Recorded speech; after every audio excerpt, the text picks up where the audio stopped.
So let us understand how to prepare and respond to industry cluster application form. The entire application form is in PDF format. The application is divided into 7 subsections, and there in each subsections relevant informations from the industry clusters is required to ascertain what is the understanding level of the cluster on apprenticeship, and also what is the cluster is doing as a membership services to its members. Let us understand, before going to the detailing of the application form, what is the eligibility of the industry cluster and how the industry clusters are represented in the scheme of Strive. What we understand from the industry cluster is that any industry association which is formally registered either as a society under Relevant Societies Act, or a trust or organization, or under Section 8 company, it must have a legal capacity to sign grant agreement on behalf of its members. The minimum number of members which an industry association must have to participate in this scheme is 20, irrespective of the size of the cluster. It should also ensure that there must be at least 40 apprentice training opportunities which the cluster can commit for the training program. At least 50% of the participating members should be from the MSME category. What it means is, before the cluster should attempt preparing an application form, it must have undertaken a detailed consultation with its members. It should not happen that the application form is just the ideation of the secretariat of the industry association. There must be a detailing consultation with its members as to what will happen and who are the members who will be onboarded and participate in the initiative. With this understanding, let us go a detailing on the application form.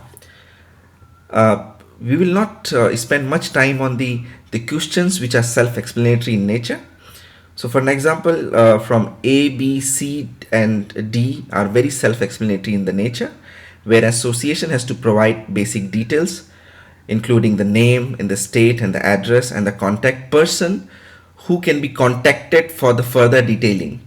Suppose after you submit an application form and the review committee requires some detailed additional information, so you should put the contact detail of the person who will be very hands-on to provide the detailing, not the person who is just academically represented to represent the organization.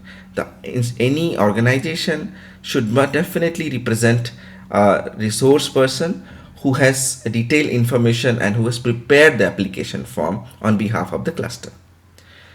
Legal status, just for a quick representation, I should like to just tell you, let's say this industry cluster is registered as a society. So you can say it is registered as a society under Society Registration Act,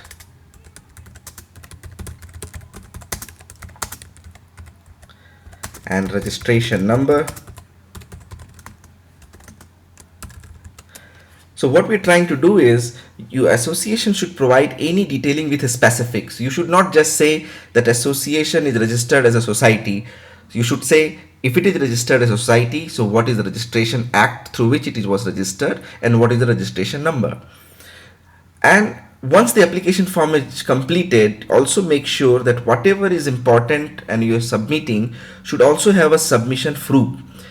We will detail you out how will you attach the proof. So for an example, in this case, association has registered as a society registration.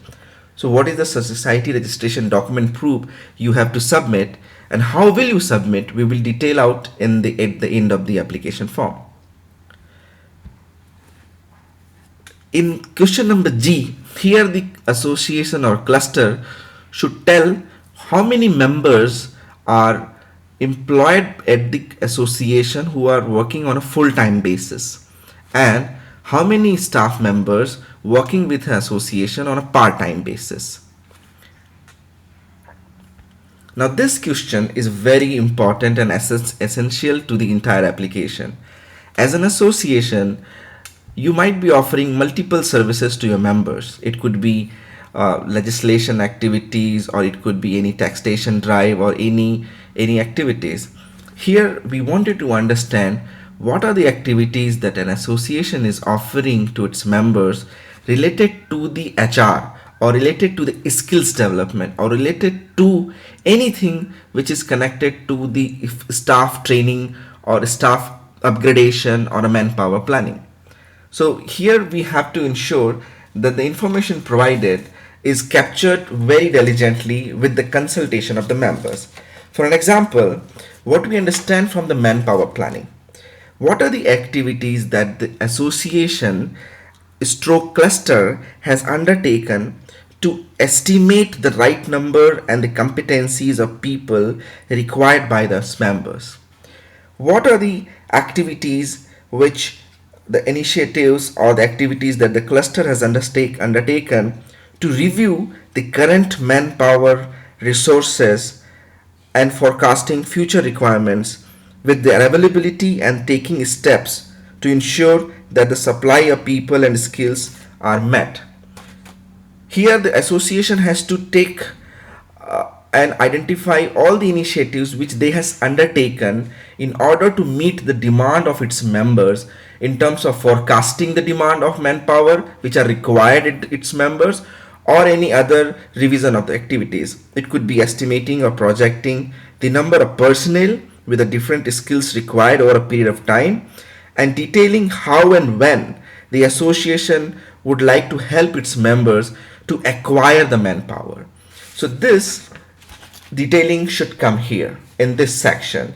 Here you can provide your information and you can use enter and steps. All the information will be used here. Now coming to the training of new hire, this is second set of the subset of the question.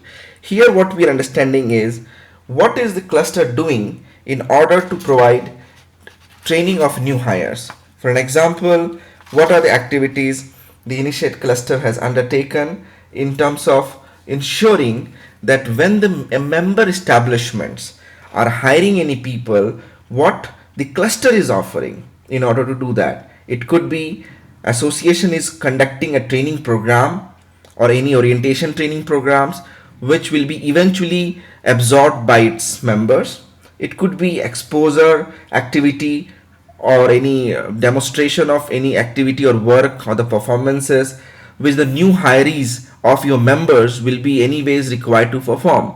And instead of individual members taking care of the responsibility of training of the new hires, the association is taking the responsibility as a cumulative exercise to address the training of new hires. So here we want to understand what are the initiatives that the association has undertaken to impart training for the new hires for its establishment members.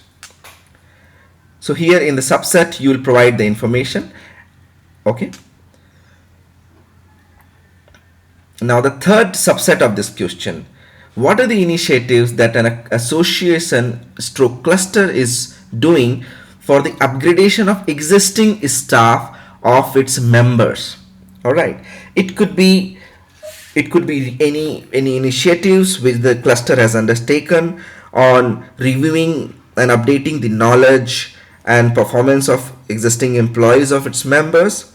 It could be conducting any training need assessment of its members as to what they need and upgradation according to that requirement. It could be formulating strategies for addressing any identified training needs. It could also be preparing and designing any training modules or developing any training curriculum to ensure the existing staff are aligned to changing and dynamic working atmosphere, could be technological changes.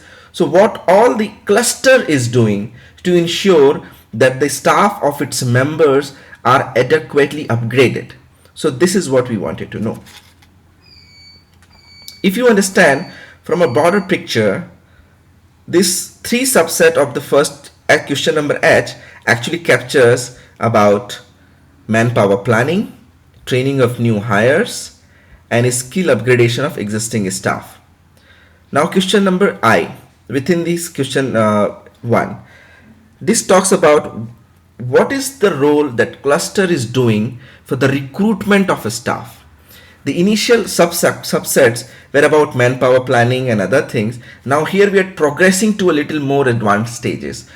Is there any initiative that the cluster has undertaken or it undertakes in terms of, or it is planning to undertake in terms of a recruitment of a staff, particularly at the entry level hiring? It could be, whether the cluster has undertaken any activity of aligning with any institute or colleges from where the students can be, or the people, the new hires can be recruited or the placed for its member companies members. Or it could be that the association is organizing or conducting any job mela or a recruitment drive for selection for its members. It could be that the association is conducting any kind of examination or a test or any kind of assessment to complement the recruitment process of its members. Or it could be, as I said, any partnership with any supply line training institutions. So here we wanted to understand whether or if there is any initiative undertaken by the cluster to complement the members on its recruitment activities. All right. So here what all, as we have listed out few activities, we should go as a response to the item number I. The question number J is any other activities which the association is conducting for its members of the cluster or the members of its association. In largely there is a detailing also which you can find it here. It could be any other organized activities which could be organizing fairs, imparting skill training programs, dissemination of apprenticeship training programs among its members, engaging of apprentices, conduct of training for its members, etc., etc. So what is provided here is just an indicative list, and IC can mention any other activities which they feel is relevant in response to the question number 1J. So this is how you complete the section number 1. If you understand, this question number 1 has two larger information. One is the basic information about the structure of the registration, the staff of the company, association, and when it was registered, etc., etc.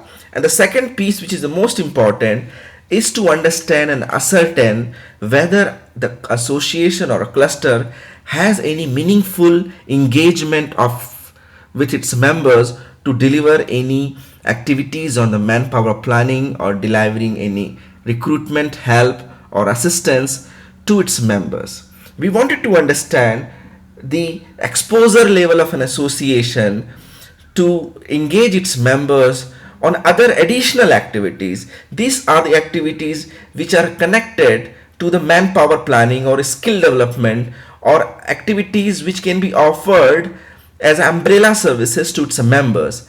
Many countries are offering these activities through its industry association. In Indian context, this scenario is very new. At the same time, whether the association is offering apprenticeship or not, we are not required to understand this, but it's important to know whether association understand and appreciate the concept of cooperative training. When you respond to these questions, we'll be able to understand what is the level of engagement that the association has with its members in order to design and deliver these services, which are ultimately connected to the manpower training or services. So this is how the question number 1 ends. Coming back to the question section within the question of a character of the cluster. This is question number 2. Now here we have to define the nature of the cluster. Here the association will be declaring itself what kind of a cluster it is. Is it a cluster which is a multi-sector or working with a mixed product niche categories, or is it a cluster which working with a specific sector or a specific product? For an example, Let's say you are representing an association which has a representation of its members from a different subsectors. It could be, let's say, garment, pharma, automobile, engineering, packaging, IT, food processing, retail, etc., etc. So if you are an association representing and having members from a different sectors of the economy, or your members deal with a different and unique products, or a sub-segmented products of the of the economy, then it will qualify as a multi-sector. All right. Now coming back to the specific sector, if you are an association representing a members which deals with a specific product or a specific segment of this economy, for an example, you are an association working only with let's say a leather industry, where all of your members are working only on products or a value chain which is included and specific to the leather, or let's say garment specific association, where your members are already included in the business of garments. So you have to ensure that and declare which kind of a cluster you are. Are you a multi-sector cluster or you are a specific cluster? In case you are a specific cluster, then you should mention your detail of the individuality of your cluster. Let's say you are a typical garment focused sector or a textile focused sector. So here you mention garment, where we will be able to understand that you are a cluster representing larger number of members who are working on garment exclusively. If you are a sector or a cluster which represents multiple sectors, then you just say here multi-sector and you are a multi-sector association, and that's it. If you are not, then you say you are a specific sector. Yes, and here is my detailing. I as an association work only with the garment sector. This is the nature of the cluster. Moving ahead, now we wanted to understand what is the employment scenario in the cluster. Here you have to be very specific to respond to the question, and it is good if you provide some supporting documents. If it is not, if you don't have any supporting document to establish this data, we won't mind having a declaration from you saying that this is what you feel. So it is just an approximate representation. There is no need of providing a specific as such, but it is important to ensure that all this information comes with a consultation from your members. So for an example, I just provide some information and this time I'll try to feed it. Let's say you were an association having members, total members under your association 900. This is registered members. Okay. You as an association having total 900 members with you. Now these 900 members have put together cumulative created or number of employment by these 900 members is, let's say, 5,000 people are employed by the 900 members of your cluster. Now this is very important. How many of your members have consented and agreed to participate in the scheme of strive? Out of 900, how many of your members have agreed to participate and hire and engage apprentices? As we have indicated in the eligibility criteria, that minimum number of members to participate from a cluster has to be 20. So you need to ensure that it has to be definitely 20 in order to participate and be eligible in this scheme.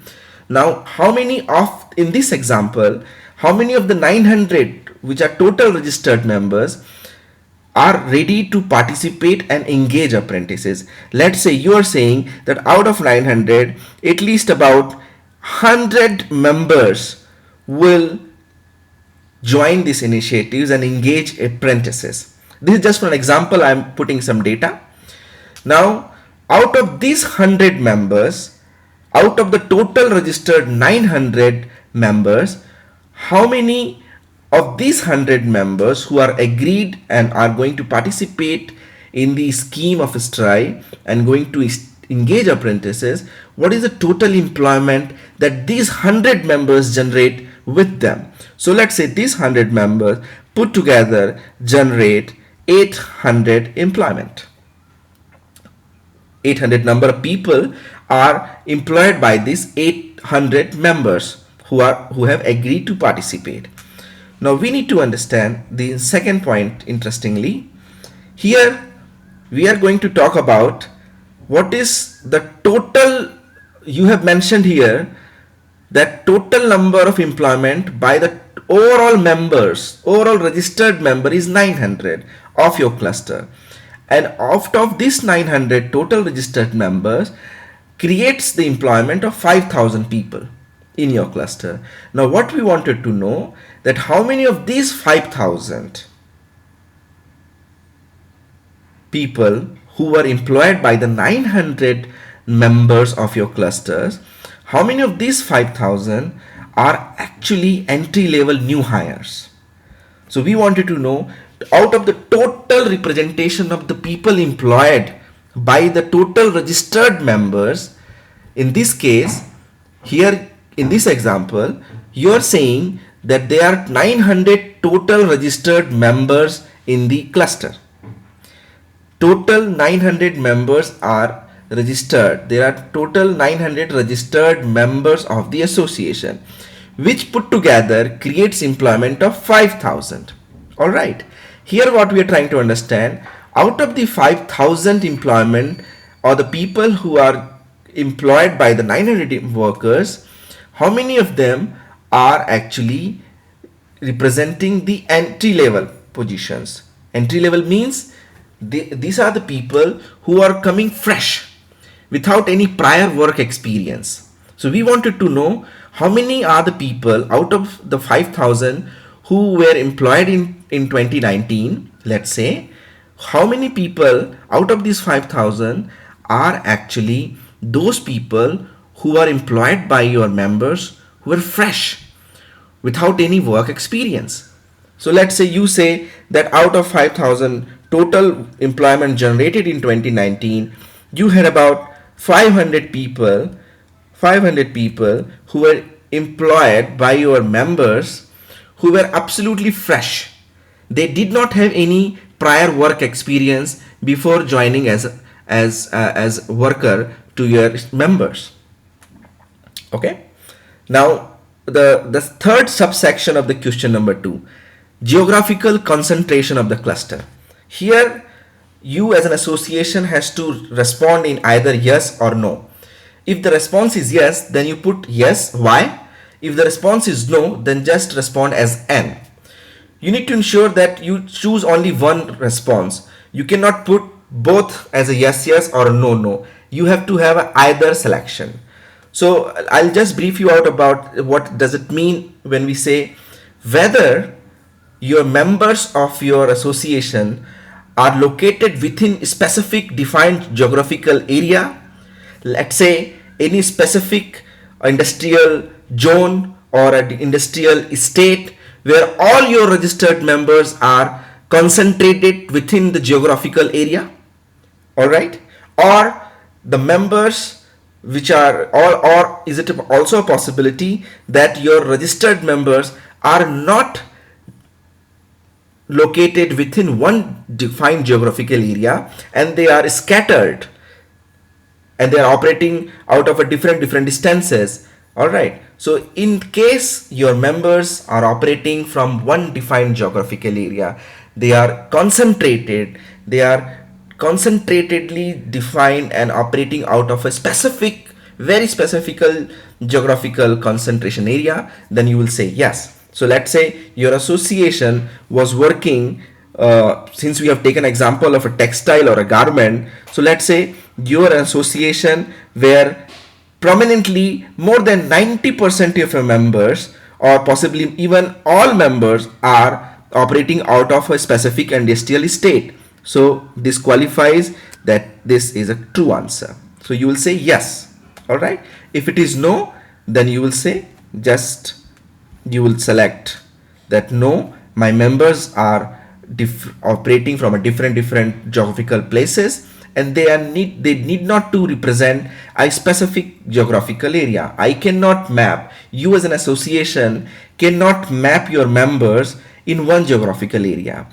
All right, so in such case you will opt for members which are operating from scattered areas.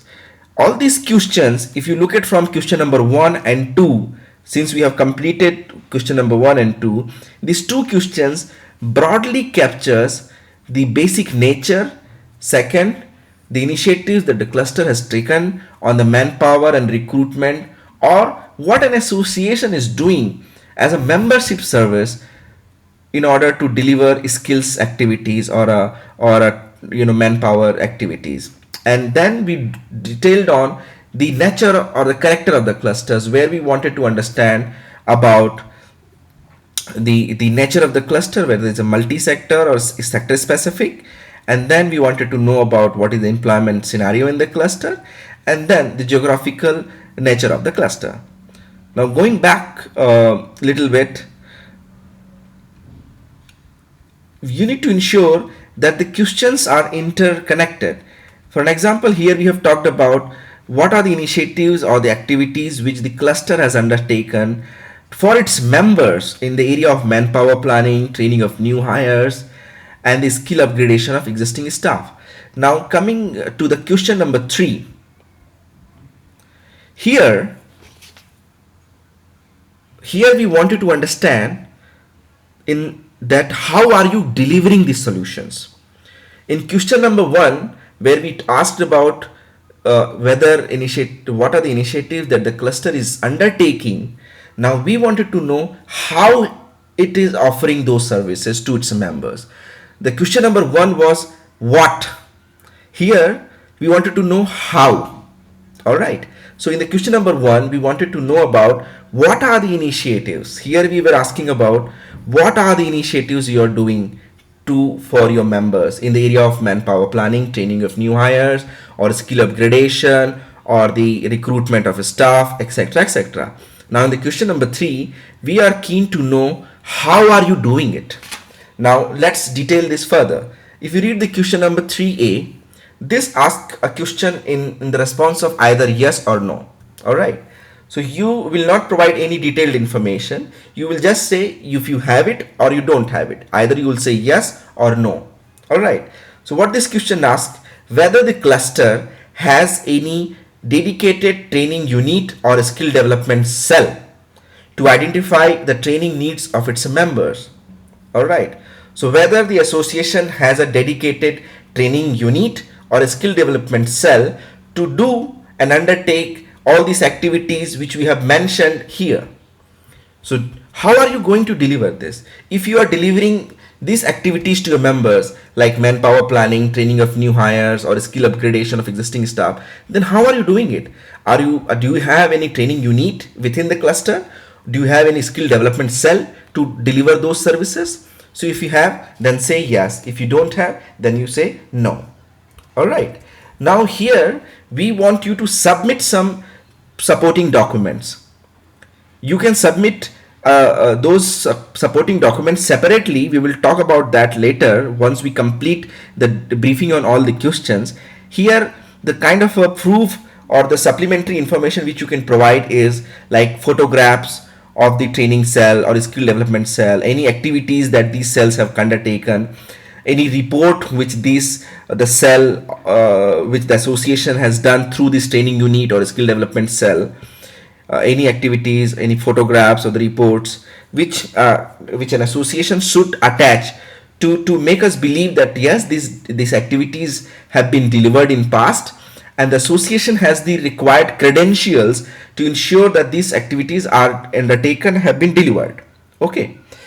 And you can also, if you have, for an example, you have a dedicated staff working on these activities. Now you can also submit their profiles, but ensure that all the responses related to establish the credential that the association has a training unit or a dedicated skill development cell should not go into multiple attachment. It should have just one attachment and all the information required to complement that yes, the credentials are with the association to deliver the manpower services, recruitment services, or the the other activities which are highlighted here. And here we are talking manpower, training of new hires, and skill upgradation, and recruitment of staff. And also you have that training programs, or sorry, you have a skill development cell or a training unit. Then those pictures and the activity profile and the staff profile and any other activity, events, you can put together in one attachment. All right, you don't need to provide multiple attachments to submit the credential against the question number 3A.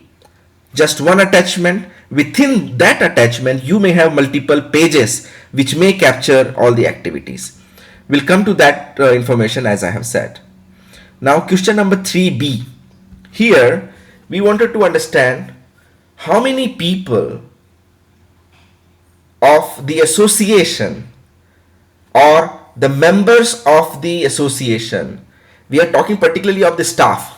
Okay, it could be, obviously it is about staffing, so it is a possibility that the cluster has provided training programs. Now we wanted to know how many people have been trained by the cluster. It could be training of association staff, it could be training of the member or the training of the members, it could be training of staff of its members, it could be any other training also.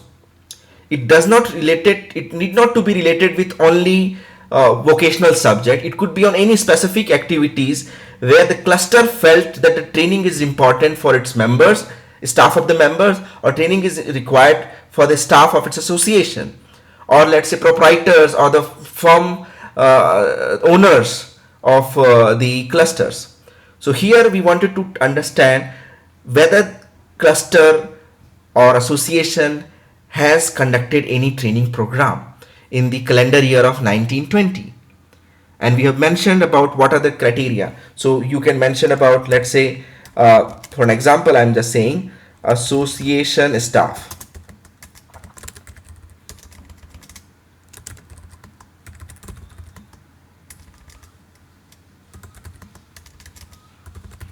Okay, then staff of members, member proprietors,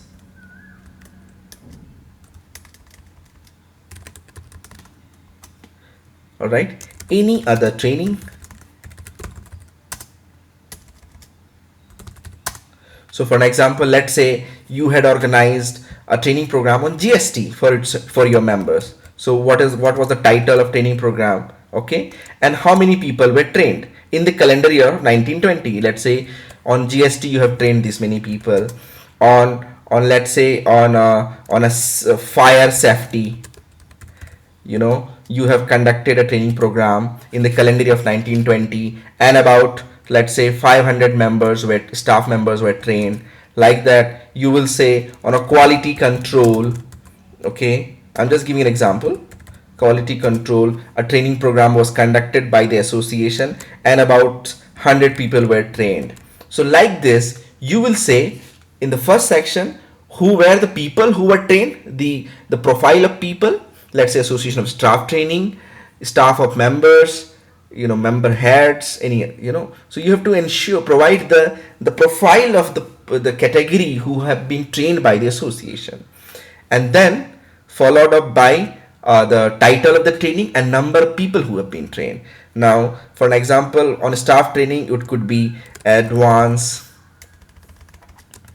let's say, communication skills. It was a training program which was organized by association for its staff, and about 10 members have attended, 10 staff members have attended. All right, so put together, you as an association has to provide all kind of training programs were conducted in past, and how many members, number of people have attended.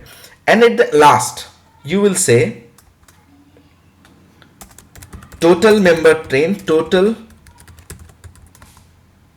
persons trained, let's say 1000, and women Now you have to say, which is very important if you read the question here, out of the 1,000, how many of this 1,000 people, or how many people, how many of the total people who have been trained were from who were women. So let's say you train about 200 out of 1,000, so you have to provide. So this 1,000 should be a cumulative of all the training programs you have undertaken. Remember, it should only talk about the previous calendar year, about 1920, which is till now it's ongoing, and the previous year. You don't need to provide the detailing of all the training programs which you've conducted since the association inception. We are only keen about either 1920 or most probability a year before. All right, not more than that. Coming to the 3C, the question number 3C. Now we are going and graduating further in detailing. Now, if in the first question we asked about, do you have any cell or you have training cell or a training unit. In the second pointer we asked about how many people have been trained in past, right? And we have also asked about in the response, how will you prepare this response. You will provide the category of the staff and the kind of training programs they have, you have as an association have imparted, and then total sigma of the training program you have conducted, and a woman participation. Okay. Now in the subsection C, we are asking about what is the kind of a training center you have, and what kind of a tools and equipment you as an association, your training center has it. We wanted to ascertain the facilities and the infrastructure that you already have with you as an association.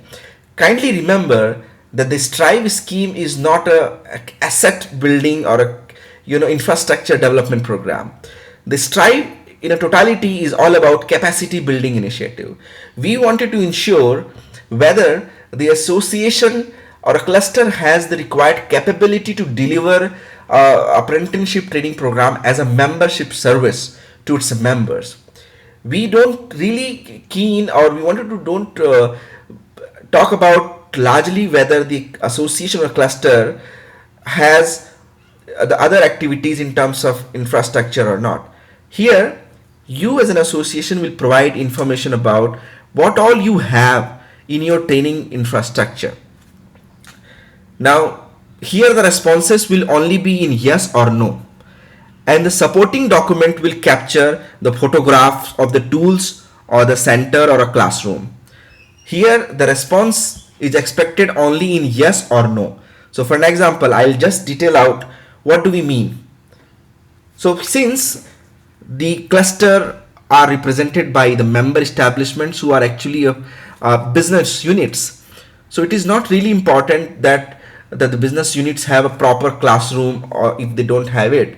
But what we understand and we try to push is delivering apprenticeship training program requires the new hires, the fresh apprentices, to be trained in a certain classroom atmosphere.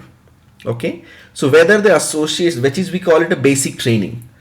Let's say when you hire people who have never had any prior work experience before joining your workplace, okay, now they cannot be put into the practice from the day one.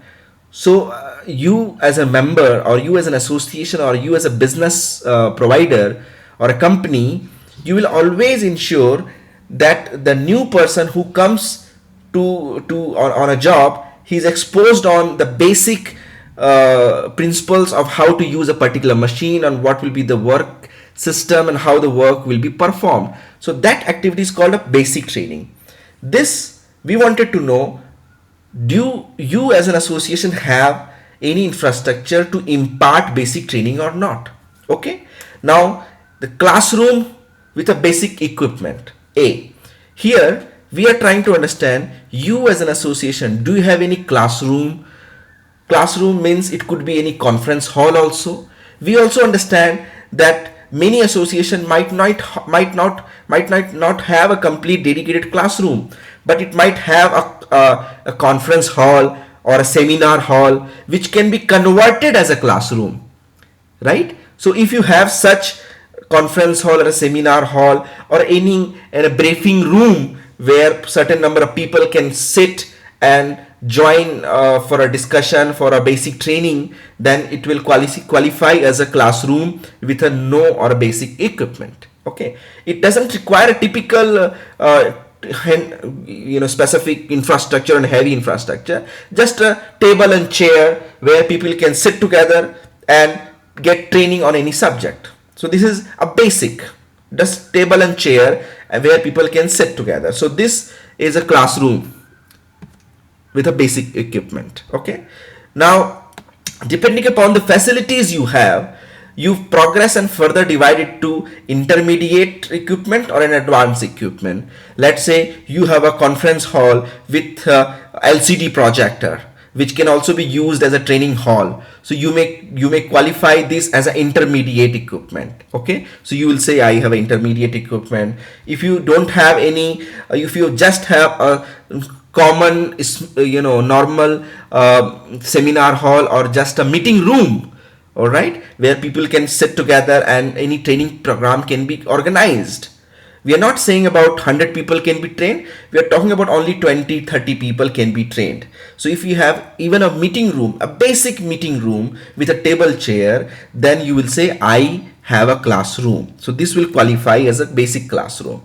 If going further, you have additional facilities, you have a projector, or you have a let's say whiteboard, or some structure, additional training equipment which can be used for training people. So then you will say I have a little intermediate level equipments, so like this you will say. Now if you have additional set of activities where, let's say, or at the shop floor you have the advanced equipments also, and let's say the machinery, let's take an example of textile. Let's say you in your factory premises, you have the machines also, and you have a table chair or a proper projector, or you have a proper drawing board or a whiteboard wherein the people can also use machines and also can attend the classroom. So if you have that kind of arrangement, a semi classroom and a semi factory atmosphere, or atmosphere, the arrangements at the workplace, at the shop floor with a classroom type of activities, so then it will be qualified as advanced level active equipment. So according to that you will say what you have it. Okay, so I just covered about what do we mean by a basic equipment and intermediate and advanced level. If in the case of a manufacturing firm, if you are an association representing largely the engineering or manufacturing members, then obviously your set of equipments will be different than the cluster or the association which has members largely from a service sector economy. So whatever economy of sector of the economy you represent, depending upon the work nature, your equipment definition changes. All what you need to ensure is that do you have any infrastructure available to ensure that when the fresh people will come to be trained as an apprentice, those people who have never got any work experience, and will you have an infrastructure to make them understand, make them train, make them learn what they have to be doing after a period of time, then this is the requirement we want you to provide us. What level of equipment, what level of infrastructure you have. You have a basic infrastructure, or you have intermediate infrastructure, or you have advanced equipment infrastructure. So to just quickly summarize, here you will submit just yes or no. Okay, either yes or no, right? And all the supporting documents, which includes a proof of photograph or for tools, or a training center, or a meeting room, or a conference hall, or a seminar room, or a mix of a shop floor and a class room training infrastructure. All those sub documents has to be separately provided as attachment. Okay. and you need to ensure that whatever you are writing and providing, it is also available as an attachment. And you need not to, as we have indicated in the initial questions, you need not to be absolutely macro oriented in terms of providing providing tools and photographs. All you need to provide that the credential is judged. Whatever you are submitting and declaring, the review committee which is going to review your application letter should get a confidence that yes, this association or these clusters has all the required infrastructure for the basic training. Suppose if you don't have any of it, so you, no problem, you will say no, no, no, because there are other subsequent questions also which captures if you don't have it, if you as an association doesn't has any of it, okay, which I have just gave an example. If you don't have any of it, then there are other subsequent questions which takes care of the requirement. Now the question number D is on that line. Suppose you as an association doesn't have, suppose I repeat, you as a cluster doesn't have your own training center. Remember, in the C subsection C, we talked about whether it was any training center is owned by you or not. Here all the detailing is all about the association, the cluster, whether this infrastructure or the required activities or like meeting room, classroom, seminar hall, or training hall with advanced or intermediate equipments, etc., with equipment and infrastructure is owned by an association. And if it is not owned by association, so here comes the remedies. Let's say you as an association doesn't have your own infrastructure, but some of your member establishments, some of your member companies might have conference halls, meeting rooms, and all the detailings which I have mentioned in the beginning of the questions. So here you have to provide the detailing of those members which you don't have it. So all the basic training details, activities and infrastructure which you as an association doesn't have, but some of your members have it, and they are going to offer their infrastructure for the implementation of this scheme. Please understand this, there is a difference between question number D and question number E. In the question number D, I'll just repeat, in case IC doesn't have its own training center and going to use training center of its members for basic training, then provide the detail of such members and their infrastructure. So let's say here you are one of the member who has agreed to participate and engage apprentices, or it is not going to engage apprentices but it has an infrastructure and is ready to offer its training infrastructure to be used as a basic training for the association or the cluster. So you will say you as an association, this is only in a situation when you as an association doesn't have your own. All right, so you will say that you let's say for an example, you have XYZ Limited who has a conference hall,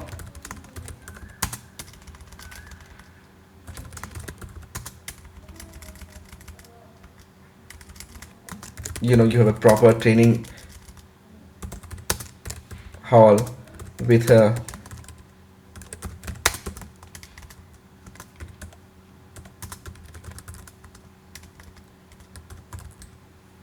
okay, you have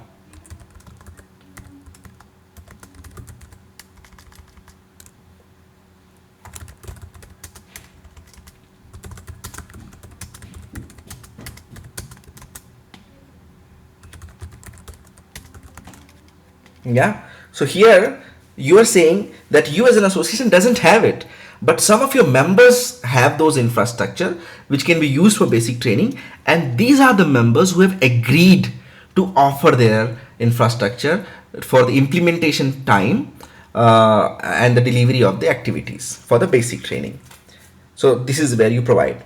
Now, I was mentioning very briefly somewhere there is a difference between question number D and E. Now, let us read what we are asking from you in question number E. Here we are asking about how many of the members of the clusters have their training infrastructure for their staff. Okay, apart from these two members who have this training infrastructure and they have agreed to participate, but there could be many other members also who are members of your cluster or association, and they might have their training infrastructure, but they are rather keen to keep it for their own needs, and they are not offering it for association requirement. So here we wanted to know about, list down those members who have that infrastructure, training infrastructure, but they are not necessarily going to offer or participate their training infrastructure for the implementation of this scheme. So what we will be able to know with this exercise is that after this exercise, let me just put an example here. Let's say you have one company, Pushpak Limited, who is one of your member. Okay, he is not participating in the entire scheme. They have not even given support letter to you, but they have all the required infrastructure. Okay, just giving an example.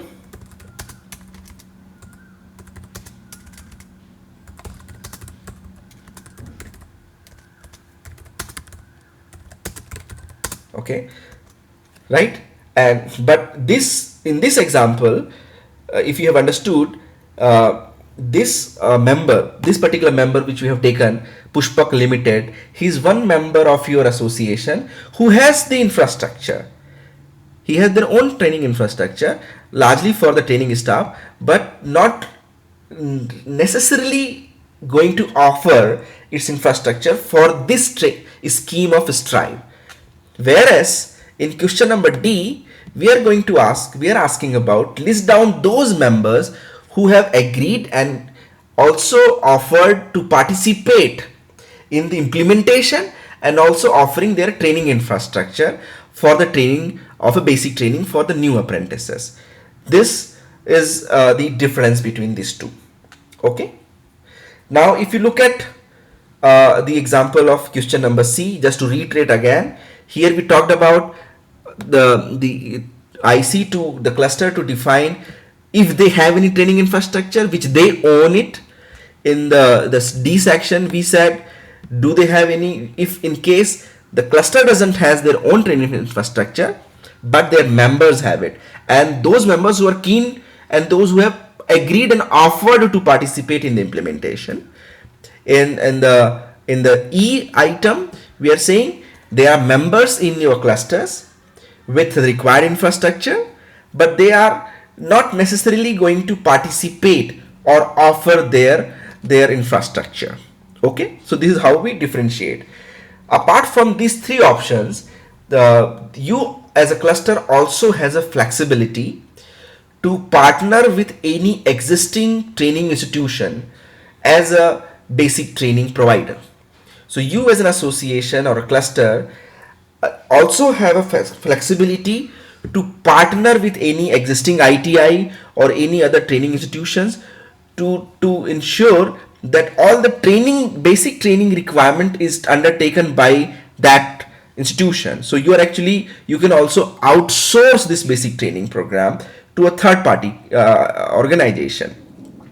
But in the spirit of this application form, we are not asking those details. We are only asking about your credential, you as an association, whether you have or not, whether you have these tools or equipments or infrastructure, or if you as an association don't have, whether your members have it or not and they are ready to participate and offer, or your members have anyways but not keen to offer right now, but we don't know in future if you are succeed in demonstrating the cooperative benefits of training together, then possibly they can also come on board. So this in the question number 3 what we wanted to understand. So if you go back from the question 1, 2 and 3, All these questions tries to capture the credentials of an association in terms of offering an ability to offer training programs in a cooperative manner.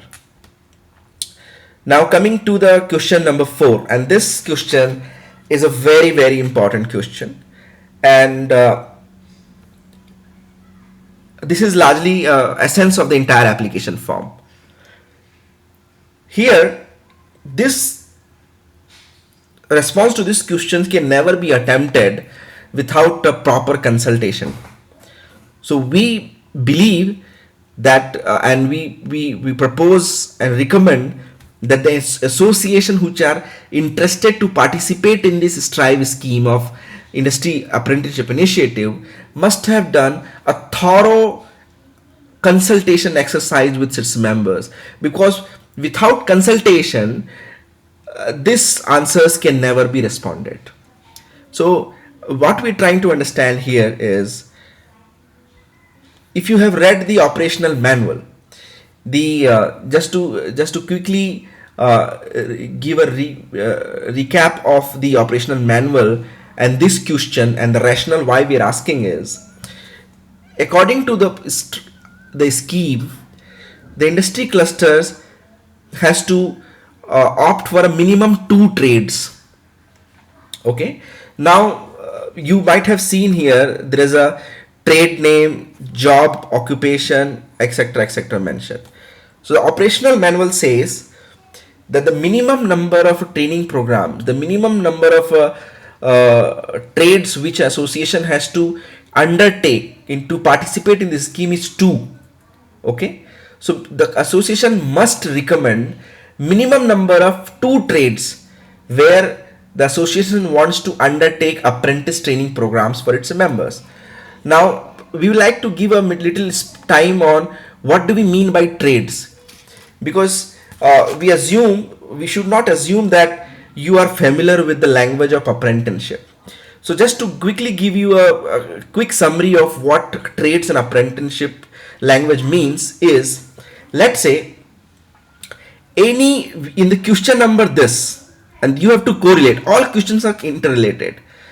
In the question number point number this 1H, where you have given answer about manpower planning, here we had asked about how your association does the skill requirement estimation, what are the areas where your members feel the skill shortages, or you feel your members feel that there are people coming out from schools and colleges and ITIs and many other institutions, but their competencies are not adequate according to what your members require. So all these activities of ascertaining and estimating comes under manpower planning. Now if you as an association has conducted manpower planning initiatives, or your members have assessed their manpower planning as to what kind of people they require and what kind of competencies in people they look for, then the answer to this question is much easier. Coming back to the question again, what we're trying to understand here is, what are the areas, what are the job roles, what are the occupations where your members struggle in finding the skills at the level of entry level hire. I repeat again, what we're trying to understand, that when you do a detailed assessment of the skills requirement or skills challenges that your individual member faces, so what we are going to understand is, what are the job areas, what are the occupations, what are the job titles where your members face problems, immense problems in making your fresh people learn how to do the job. There could be many occupations when you hire a fresh person, there you feel that when you hire a person, these are the jobs where it is relatively easy for a person to come and start working and start adjusting to the shop floor level requirement. But there are certain job profiles, there are certain occupations where even after person has come from a trained certification or a trained program, even after they struggle in doing the job. So here you have to identify which are those job categories, which are the jobs, which are those job titles where your people struggle.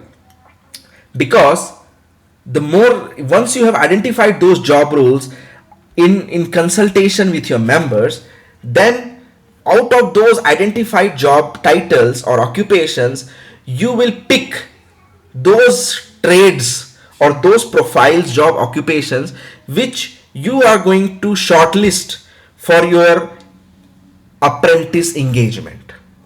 All right, so this is very important and interesting. Let's say you as an association with your and you have about 50 members who have agreed and consented to give support letters and participate in the scheme.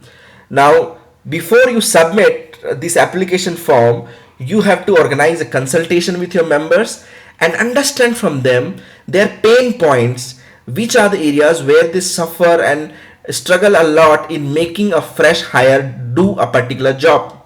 Now, they need to, all your members have to put together, do an assessment and identify those areas, those work titles, those occupations where this happens, and then identify top minimum two job titles which you as members and which your members have agreed to hire apprentices on. So that's what we are trying to say. This question talks about this requirement only. So let's say, as we have said, according to the operational manual, you have to minimum mandatorily engage at least two trades. You as an association have to have at least two trade and maximum five trades. Okay, now I'll just give an example by let me just respond to this application form so that you can have a better clarity. Let's say since taking an example of textile or a garment, you understand that yeah, sewing is one area which is very important, and you wanted to hire apprentices on. Okay, now you have to say here, this was the one occupation. Now you have to say here, you have to justify why you have picked sewing, which are the reasons, what are the factors because of which your members have consulted, debated and agreed and finally identified and proposing this trade as one of the trade. So here you have to you have to mention why you have said this. So for an example, you could say, just taking an example, let's say, just giving an example so you can get an idea. Cluster has 1,000 members.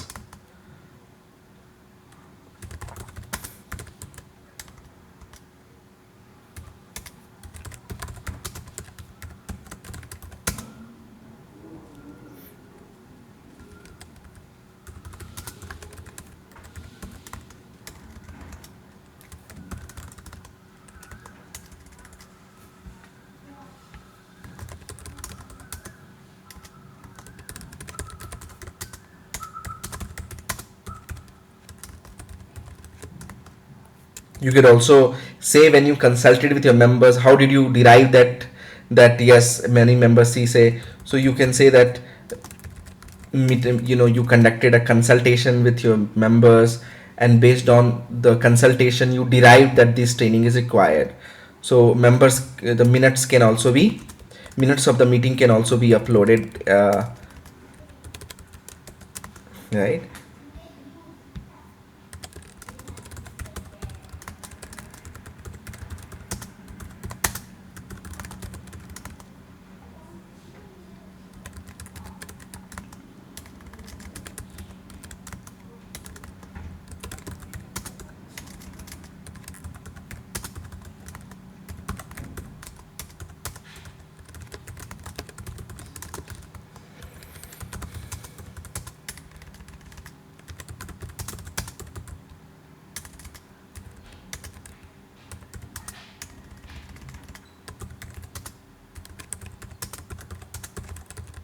So this is just an example, right?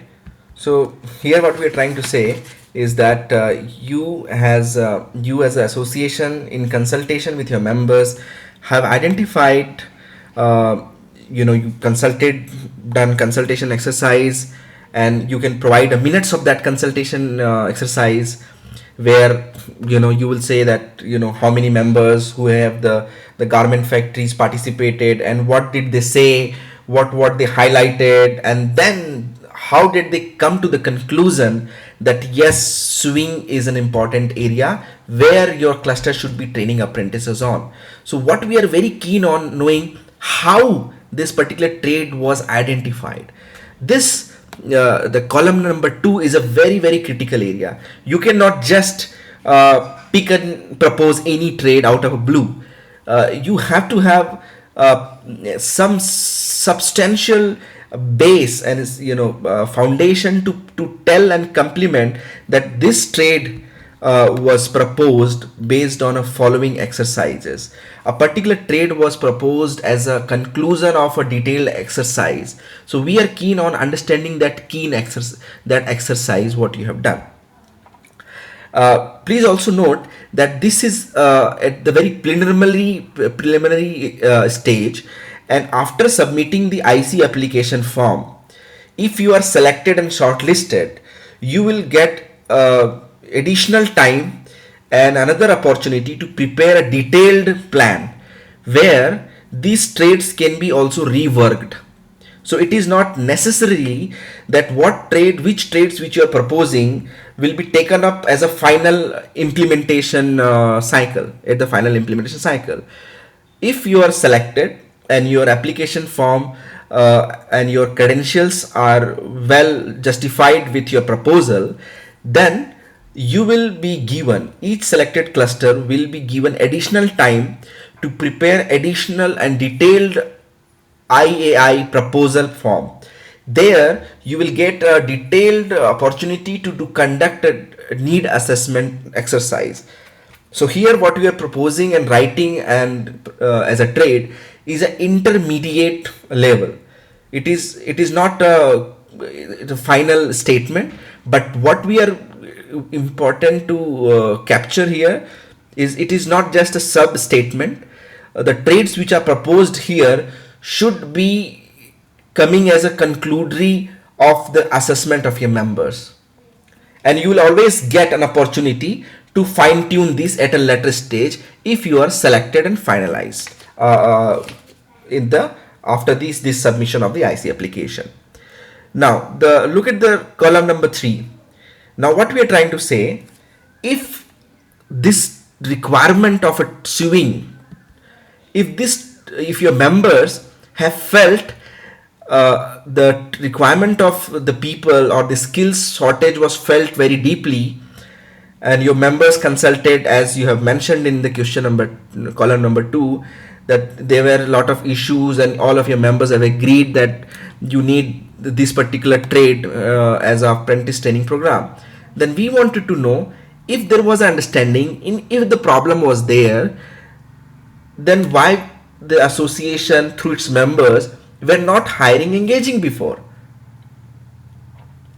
That's very important to know, because on one side your members are agreeing that there is a skills problem and there was an issue, and hence to overcome this we will start hiring apprentices on this trade. So we wanted to know in question number 3, what was stopping you to engage it prior to this scheme.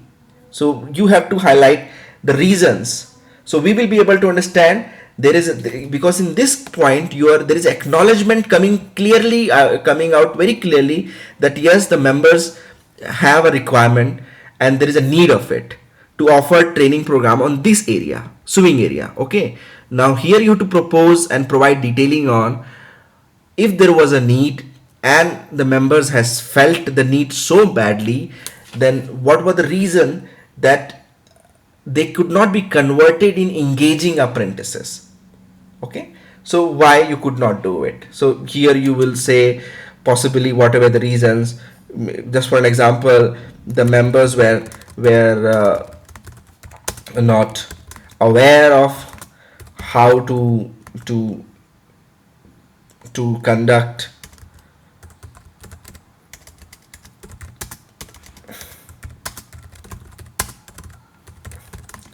or anything. I'm just saying an example as per the guidelines.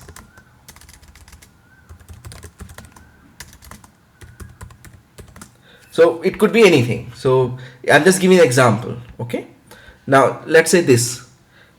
Now we wanted to know here. Now we understood that there was an acknowledgement of the problem, and because of which that the trade was identified. Now in the column number 4, we are keen to understand, and the industry association has to respond how the members are actually addressing the skill shortage without hiring apprentices. Now here we are saying in the question number 3 that if there was an acknowledgement, then why they were not able to do it. If there was a clear case of acknowledgement, then why they were not able to hire apprentices. Here we are saying, okay, fine, that you were not hiring apprentices, it's okay, understand, because you are not aware of the guidelines, etc., etc. Here, in meantime, what were the arrangements through which you were addressing the skill shortages of your members even without engaging apprentices? So what were the interim arrangements through which your members were able to address the skill shortages without engaging the standard mode of hiring apprentices? So what and how your members were doing it and mitigating the skill shortages without having apprentices? So that's what we wanted to know from this column.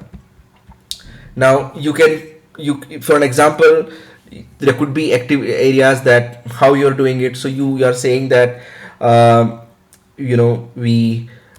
are you doing it? That's a very important question, and we don't want to give a prescriptive answers to it, so that you become comfortable in just picking up the same prescriptive answer again and again for all your trades. Here we want you to come out with your unique things, because if there was a legitimate requirement, if there was a legitimate consultation done, and if there was a legitimate acknowledgement among your members that yes, there are certain job profiles or occupations where there is skill shortages, or there are people but their competencies doesn't match with what you want, okay, then, and of course you were not aware that this can be addressed by hiring apprentices, but there must be some arrangement through which you have been addressing this issue. So how you have been doing it?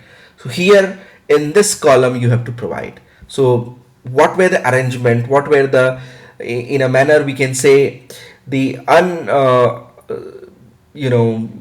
specified methods of training. How were you doing the on the job training? So what is your answer? You have to answer, you have to respond here. If may I take a liberty of not going too prescriptive, but just to answer this question here, let's say that the fresh hires were attached with senior staff who knows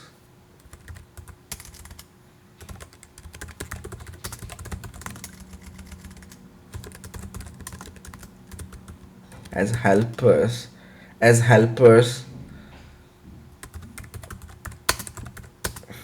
without any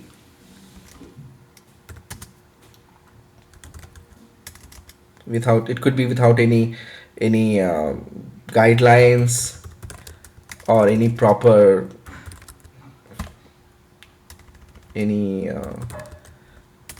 terms,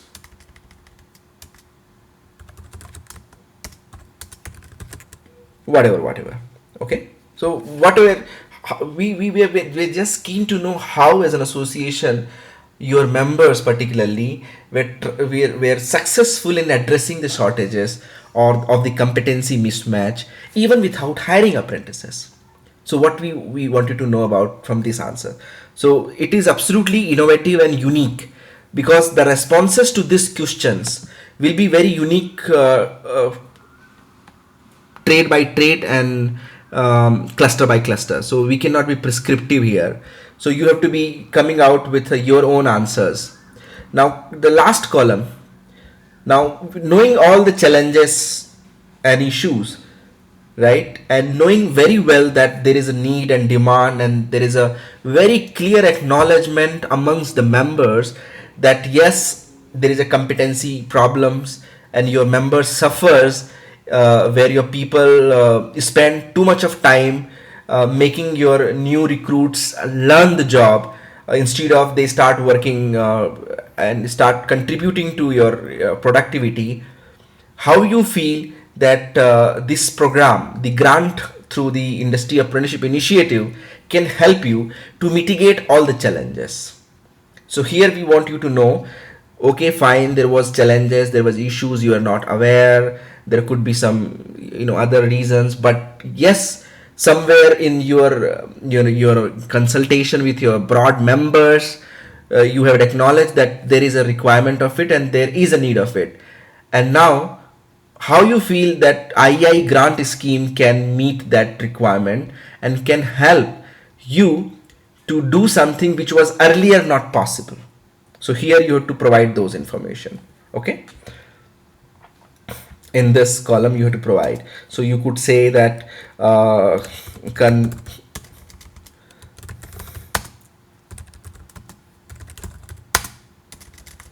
conducting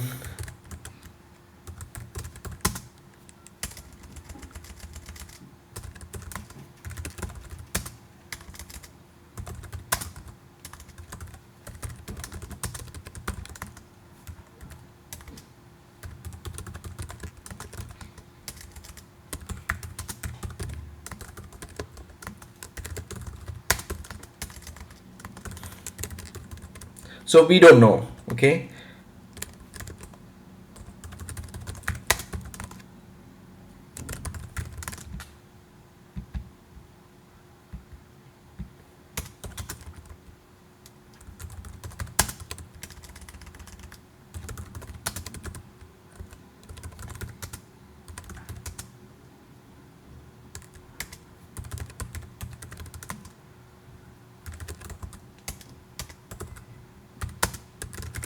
so this is just an example. Okay, so here you have to you feel so whatever you is important and legitimate. So similarly, as we have mentioned that the association must have to propose minimum number of 2 trades in order to be eligible to participate in the scheme, and the maximum number of trades are 5. So similarly, the way we have answered the trade 1, you can also prepare the responses for the other trade. Let me just quickly repeat this, what we actually expect from association in the question number 4.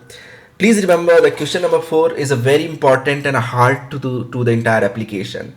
Here, this, just to reiterate again, this question cannot be answered without a proper consultation with the members. So even before you do the answer of the question number 4, you have to have consultation with the members anyways to understand and make them aware what is this II scheme is, and you have to also brief your participating members as to what you as an association wants to do and what is the initiative for your members, how your members is going to be benefited out of this grant scheme, what is the activities which the association can do, and what are the missing links that the II grant scheme can offer to plug the implementation gaps. So without even having a consultation, you will not be able to identify those members who are keen and to participate and agree to participate in this scheme. Once your members have agreed to participate, then you have to do another detailed consultation with your members to understand and identify what are the trades, what are the occupations on which they find skills mismatch and competencies problem, skill shortages issues, and then how that problem was identified. What is the magnitude of the problem, and what is the relevancy of it, and what is how you can justify that yes, this was needed and there was a acknowledgement of the problem among large number of members. So this was the rational column. Okay, the third column is about how and probably why you are not engaging apprentices in the current trades which you are proposing. What was stopping you? If you had a clarity of the problem, then what was stopping you to hiring engaging apprentices anyways? Now the fourth column again is how you are addressing the skill shortages or the problems without engaging apprentices. So what are your arrangements through which you are able to somehow manage the puncture points in the skill competencies mismatch without actually engaging apprentices? So what are your arrangements without actually doing it, right? So this is what we wanted to know from this column. Now column number fifth is how do you see that the program will help you which you are not able to do it otherwise, and eventually make you do what your members want to address their skill shortages. So this is a very exhaustive exercise. And just to tell another point, after this application form, the review committee will review the each responses, and the only one criteria the review committee will have in mind while reviewing this question particularly is what kind of detailing the association has done with its members. Was it done with member consultation, or was it just proposed out of a blue? What are the supporting documents to justify that yes, there was a consultation with the members done? So we are very keen to know that some legitimate amount of efforts goes in the area of member consultation to answer the question number 4. Having said that, this is just an intermediate proposal where we are just understanding the ability of the association to articulate the requirement of its members and whether they are able to understand and appreciate the concept of the scheme. Once the cluster is selected and approved, then you will get additional opportunity and dedicated opportunity to prepare a detailed IEI proposal outlining each trade in detail and also outlining who among the member do what and including other detailing. So to cut short, this response against the question number 4 is very important but not final. Here you will get an opportunity to make it fine-tuned. So that's what is the submission from our side. Minimum 2 trades you have to do propose, otherwise you will not be, your proposals will not be even reviewed, and maximum number of trades to be 5. Now coming back to the question number 4th B, here again this is very much connected to some of the questions.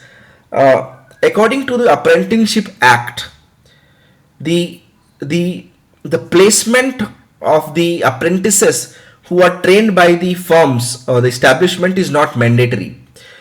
I just repeat again, it is not important or mandatory that or obligatory for an establishment or a member who is offering the apprentice training program to also consume this apprentices post the training. There is no employment guarantee that the Apprenticeship Act forces establishments on. But if you look at the entire design of the application from since the beginning, if you look at since the beginning, if in the beginning you had asked that your association, is there any activities on manpower planning, Was there any activities and initiatives conducted by the clusters in the area of recruitment of staff or training of people? Then you have a training system or not. Here we talked about it. Then we gone in detail further, and then we asked you to give us detailing about the consultation exercise that you had done with your members, and also propose the identified occupations where your members will be engaging apprentices. And there you had mentioned very categorically that yes, there was a very strong rationale, there was a very strong demand of proposing these trades. There was a very clear evidence of a pain point of skills mismatch, skill shortage, because of which now you are going to undertake apprentices. Right? Now, if you look all these questions and connect these questions, this answer comes automatically, very naturally. What it asks is, if there was a skill shortage and if there is a legitimate requirement anyways of the talented and skilled people at your members, what is the possibility of graduating those people, apprentices, from apprentice to the worker? What is the possibility of employment prospect if the trainees can graduate further from an apprentice to an employee or a worker in your factories or a member your establishments? So here we wanted to know what it is. This is important because if the answers in the initial questions were very strong, and if the trades proposed here are actually coming out from a demand understanding, they were really coming out after an exercise of demand mapping of members, then we understand and you will always acknowledge that understanding that the people who will be trained, they are can be put for a good cause, and there is a possibility of employment graduation. So here we wanted to know how many if what is the possibility of the apprentices who are trained by your members under this scheme can be also absorbed once their training programs are over. So please provide the details in it, in this answers. Okay, you have to just provide employment prospects. What is the possibility? What will happen post training? What will happen after the training is over? Will there be chances that the apprentices who are trained by your member firms can be absorbed? If not by the same training companies who or the firms who have been training, can that be absorbed within other members of the clusters? Or will the association through its members will just be training and not be really keen on testifying their ability of training by absorbing? So whatever is the observation, this question of 4th B is actually about understanding and appreciating what is trained. Do your members sees value of the training post the training is completed? So that's the question. And if your members feel there is a value, because value will come in through the time and the investment of engagement the members will do, and if there is a value of the entire exercise, then answers will be completely different. So as we have said, is without going too prescriptive in this answer, we just wanted to tell you the reason or what we wanted to get out of you in this question.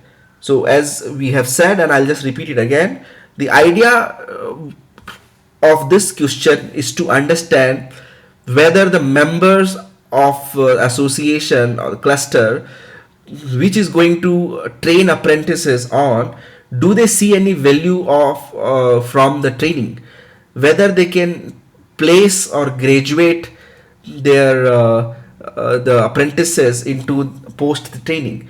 So the whole idea is, what is the prospects of employment post training?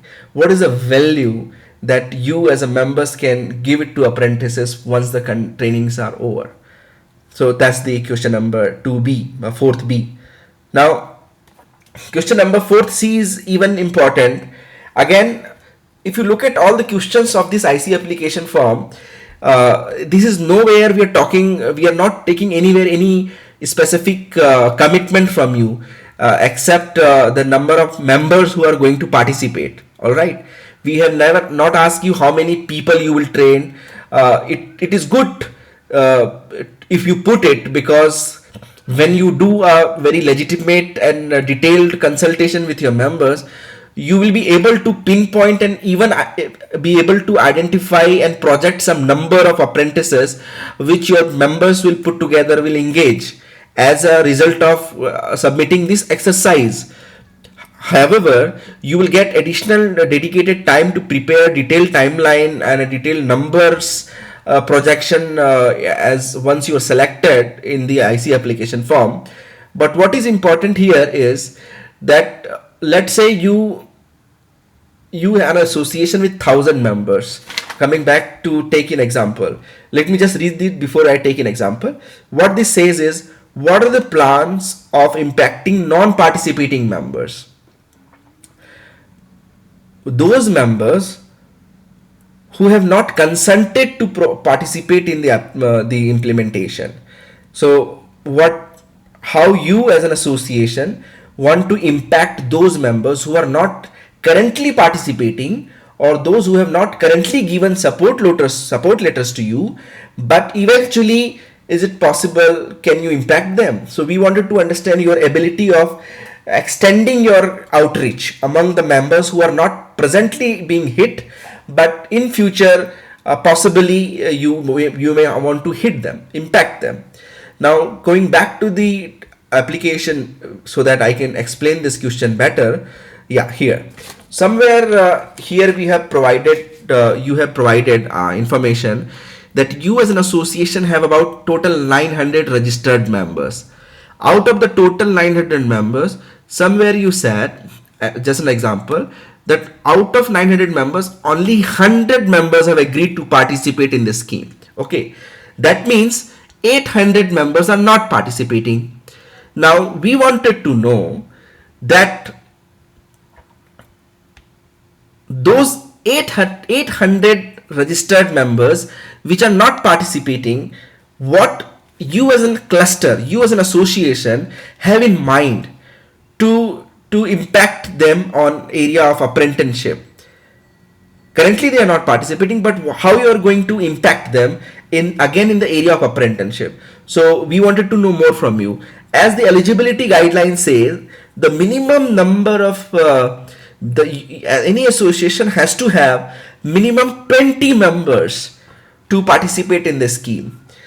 But we wanted to know how this scheme can be scaled, and rather the question is whether the association leadership understand the concept of cluster and taking the opportunity of industry apprenticeship initiative or the industry apprenticeship implementation cell as an opportunity which can impact the larger number of members.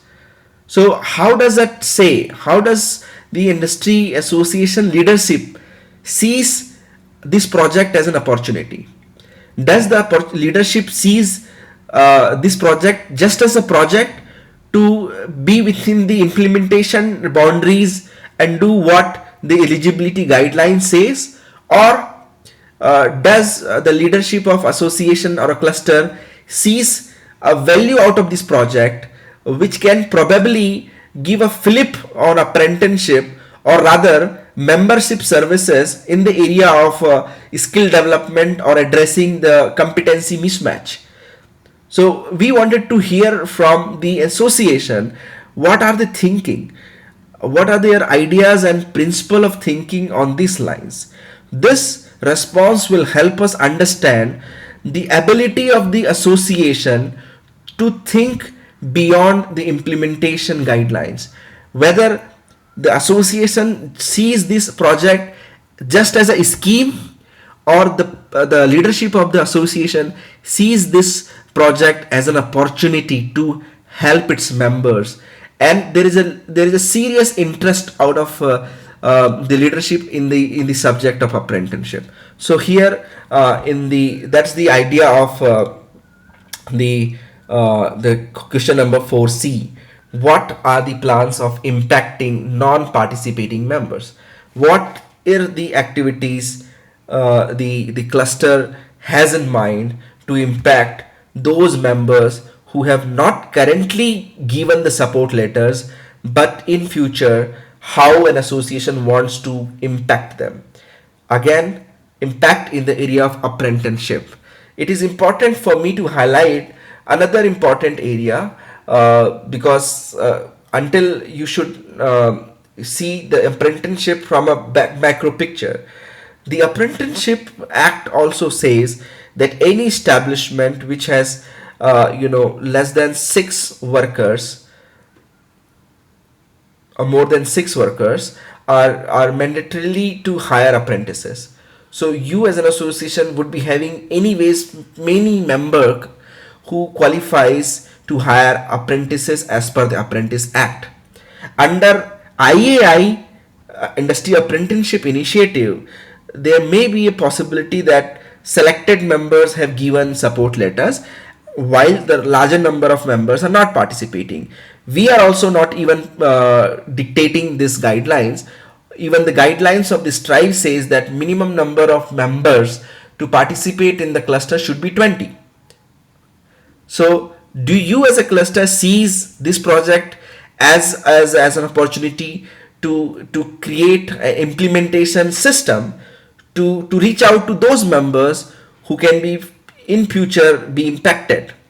And how do you see, what do you have in mind to determine this in future pipeline within the time frame of the project implementation, or without after the project timelines, after the project implementation is over, or how do you want to gradually increase your out impacting capabilities? So this is what the question number 4C is.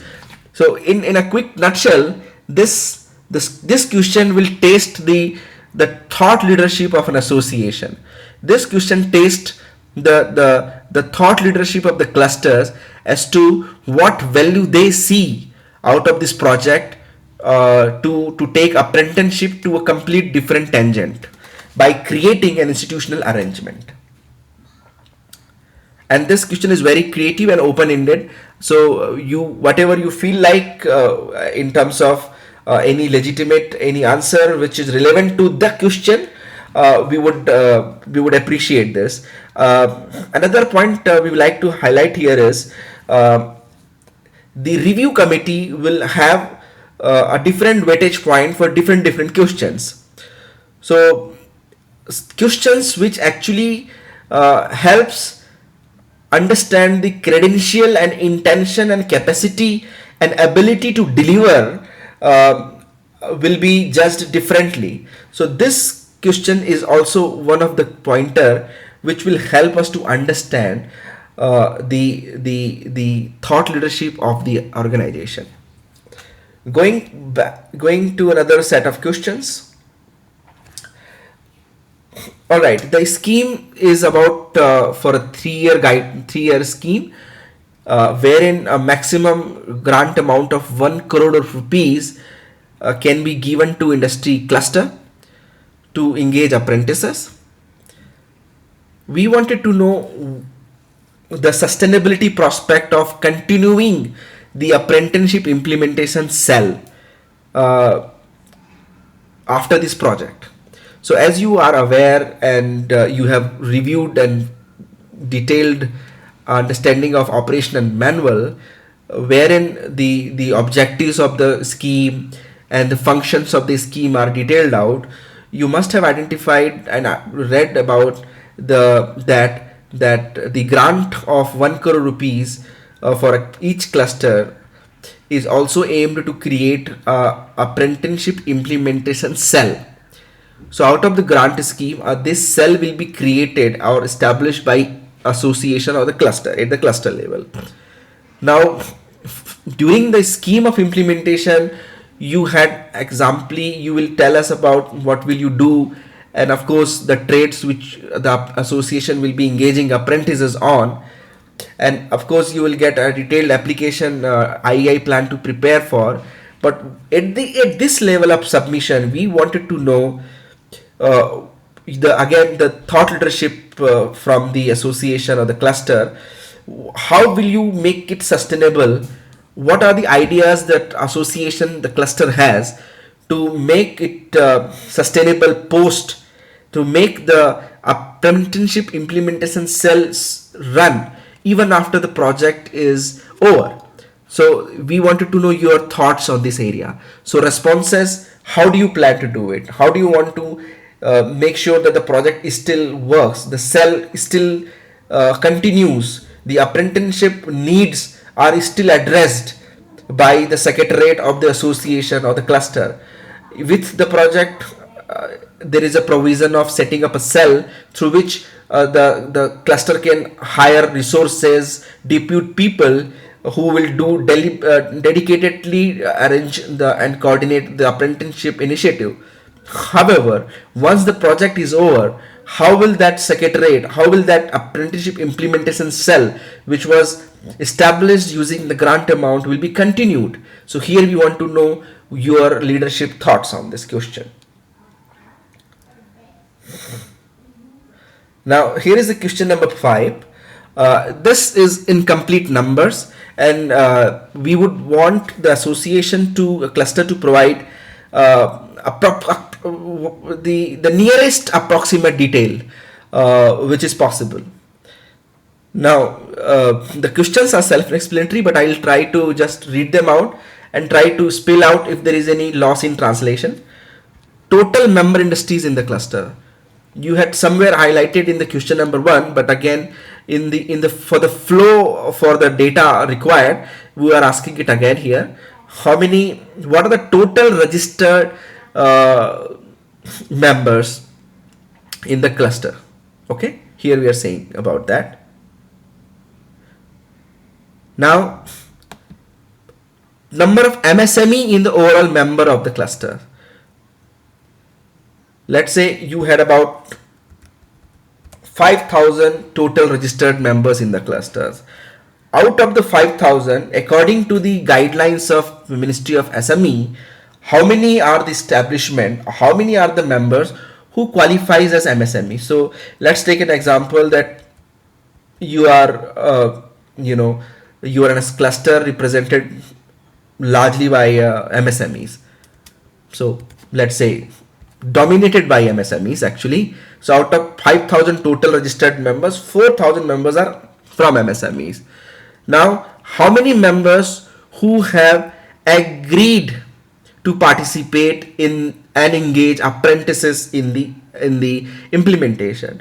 Now, to reiterate, the minimum number of members to participate in the cluster industry apprenticeship initiative is 20. So of course you had to propose how many members are eligible, how many members have agreed and have agreed to participate and engage apprentices under this scheme. So let's suppose you are saying that about 200 members have agreed to engage apprentices. Now, out of these 200 members who have agreed to participate, I repeat, out of the 200 MSME members, out of these 200 members who have agreed to participate in the scheme, how many of them are from MSME background? So you would say that about 190 of them are from MSMEs. So majority of them are from MSME categories, right? Now, out of this 200 again, because total number of participating members is 200. Out of the total 200 members who have agreed to participate, how many of them are going to hire apprentices for the first time? So you say about 198 members who are the members who are going to engage apprentices for the first time. There is a very likely possibility that all the members who are going to be partnering, they are participating or engaging apprentices for the first time, because in India the percentage participation of apprenticeship is very, very low and limited. So there is a possibility that you will come out that many members who have agreed to participate, they are hiring it for the first time. For the example sake, we are taking that out of 200 members who have agreed to participate, 198 will be hiring for the first time. That means there are two members who had engaged, or they have a prior understanding of how the apprenticeship works. They have engaged apprentices priorly. And when we say engage apprentices, means they have registered in the government apprenticeship portal. Now, we wanted to know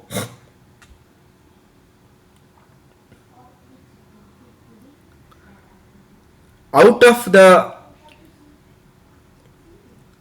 total members, we repeat this again, this is because very important question. How many are the total members who have discontinued engaging apprentices? That means they were hiring before, but now discontinued. Now, which number we are talking about? This is important to understand. We are talking about the apprentices here. Let's say in this case,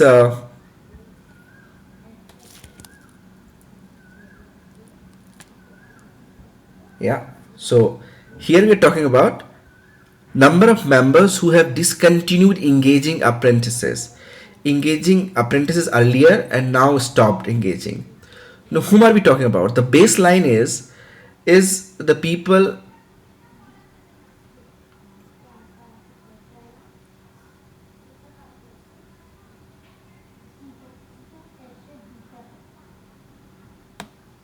total.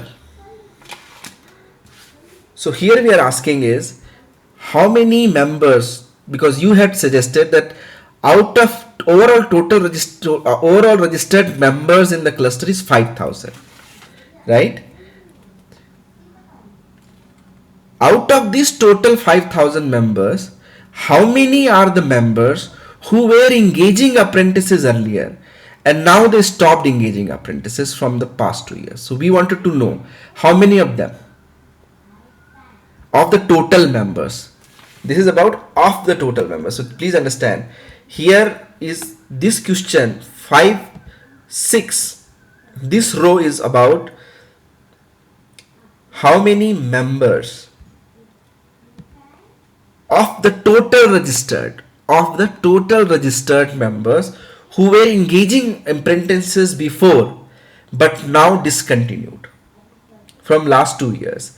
So you say whatever is the response, you would say whatever is the response. So let's say there were about 90 firms who were engaging apprentices out of 500. There are 90 members out of total registered 5,000 firms that cluster is representing, and these 90 members have discontinuing the apprentice engagement. They were doing it before, but now they have discontinued. Now, out of these 90 members who have discontinued, how many of them are participating? How many of these 90 who have discontinued are also having representation in the pool of participating? So how many of them? So you have to suggest here. Just to quickly summarize this question number 5, because you might have some confusions here. Row number 1 is total number of registered members. You have to provide the details of overall registered members of the cluster. Second, how many MSME members in total registered members? So there are 5,000 total registered members. So how many are there who are from MSME categories? Okay. Then out of the total members, how many have agreed to participate? So this is how many have ready to participate. Okay. Then out of those who have agreed to participate, how many of them are from MSMEs category? So here we are saying there are 200 who have agreed to participate, and out of those 200, 190 are from MSME categories. Then the question, row number 5, how many of the members who are going to engage apprentices for the first time? So out of 200 who have agreed to participate, how many are going to engage apprentices for the first time? So we are saying out of the 200 members who have agreed to participate, 198 are going to engage apprentices for the first time. Then question number 6, how many of the total members, in this example, there are total 5,000 registered members of the association, and out of those 5,000, there are 90 members who were engaging apprentices prior. Now they have discontinued from the last 2 years. Okay, so here you have to identify. Again repeating, out of the total registered members, how many members have discontinued from last 2 years? Then out of the discontinued members, which is 90 out of 500, here you have to mention out of the discontinued member, which is 90, how many of these 90 have again finding it exciting, and now they have given a consent to participate. So that's what we wanted to know. So that's an example. So total members registered in the cluster 5,000, total MSMEs registered out of 5,000, 4,000. Out of 5,000 registered member, 200 members have agreed to participate. Out of 200 members, there are 190 members who are from MSMEs. Out of 200 members, there are 198 members who are going to hire apprentices for the first time. Out of 5,000 total registered members, there are 90 members who were engaging apprentices before but now have stopped it from last 2 years. Now, out of these 90 members who have stopped engaging apprentices, how many of them are now participating in the support pool, which are now participating in the 200 who have given support letters? That's the question number 5. Here you have to be near to approximate, and this detailing cannot be done without a proper engagement and a consultation with the members. So this question is a very, very important to ascertain the member support from the cluster. Now the question number 6 is nothing else but a review of what you are going to be submitting for. So it is just about, before you submit, to ascertain whether the cluster is aware about how the application will be submitted, what is the implementation guidelines. So for an example,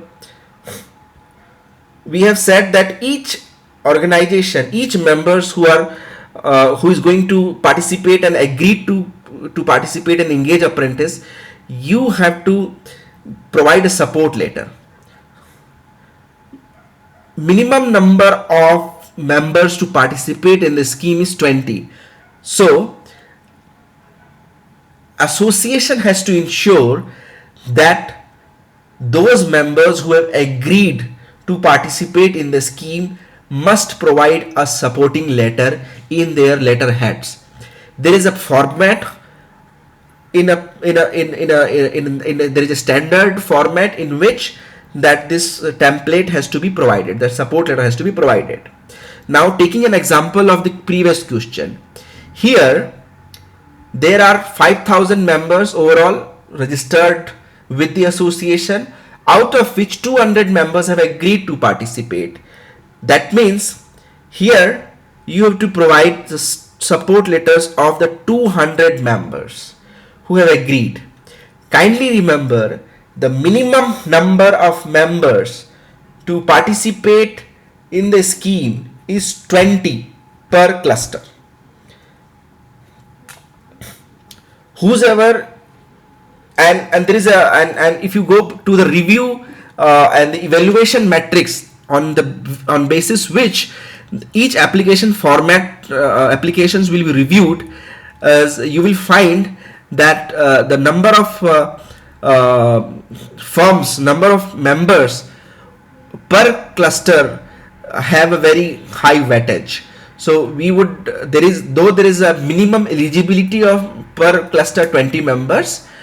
However, there is a in the evaluation guidelines, there is a weightage point for the clusters who are proposing larger number of members who are going to be implementing the scheme, who will be participating and agree to participate.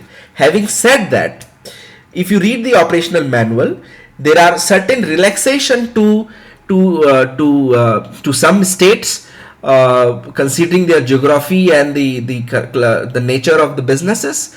So we would request you to please read the guidelines mentioned in the operational manual to identify and determine the certain flexibilities. And at the time of submission and at the time of evaluation, the state government recommendation and the National Cluster Evaluation Committee will have the full rights to give additional flexibility, considering the nature of the cluster or the nature of the state from where the application is coming from. That is particularly to the number of participating industries. So to cut short or to repeat what I just said, that the applicant association has to provide and upload the support letters of all the members who have agreed to participate and engage apprentices. And the formats I will mention and detail it in the coming sections.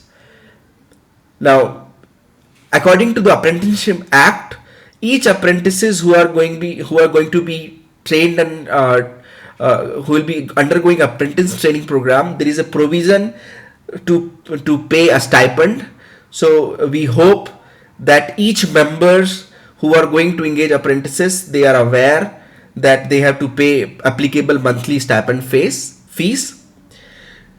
There is also a government grant scheme where, in addition to the strive grant program of maximum of 1 crore rupees per cluster, there is another scheme, separate scheme by Government of India through Ministry of Skill Development and Entrepreneurship, which also incentivize the establishments by taking care of reimbursing the investment they do in paying stipend.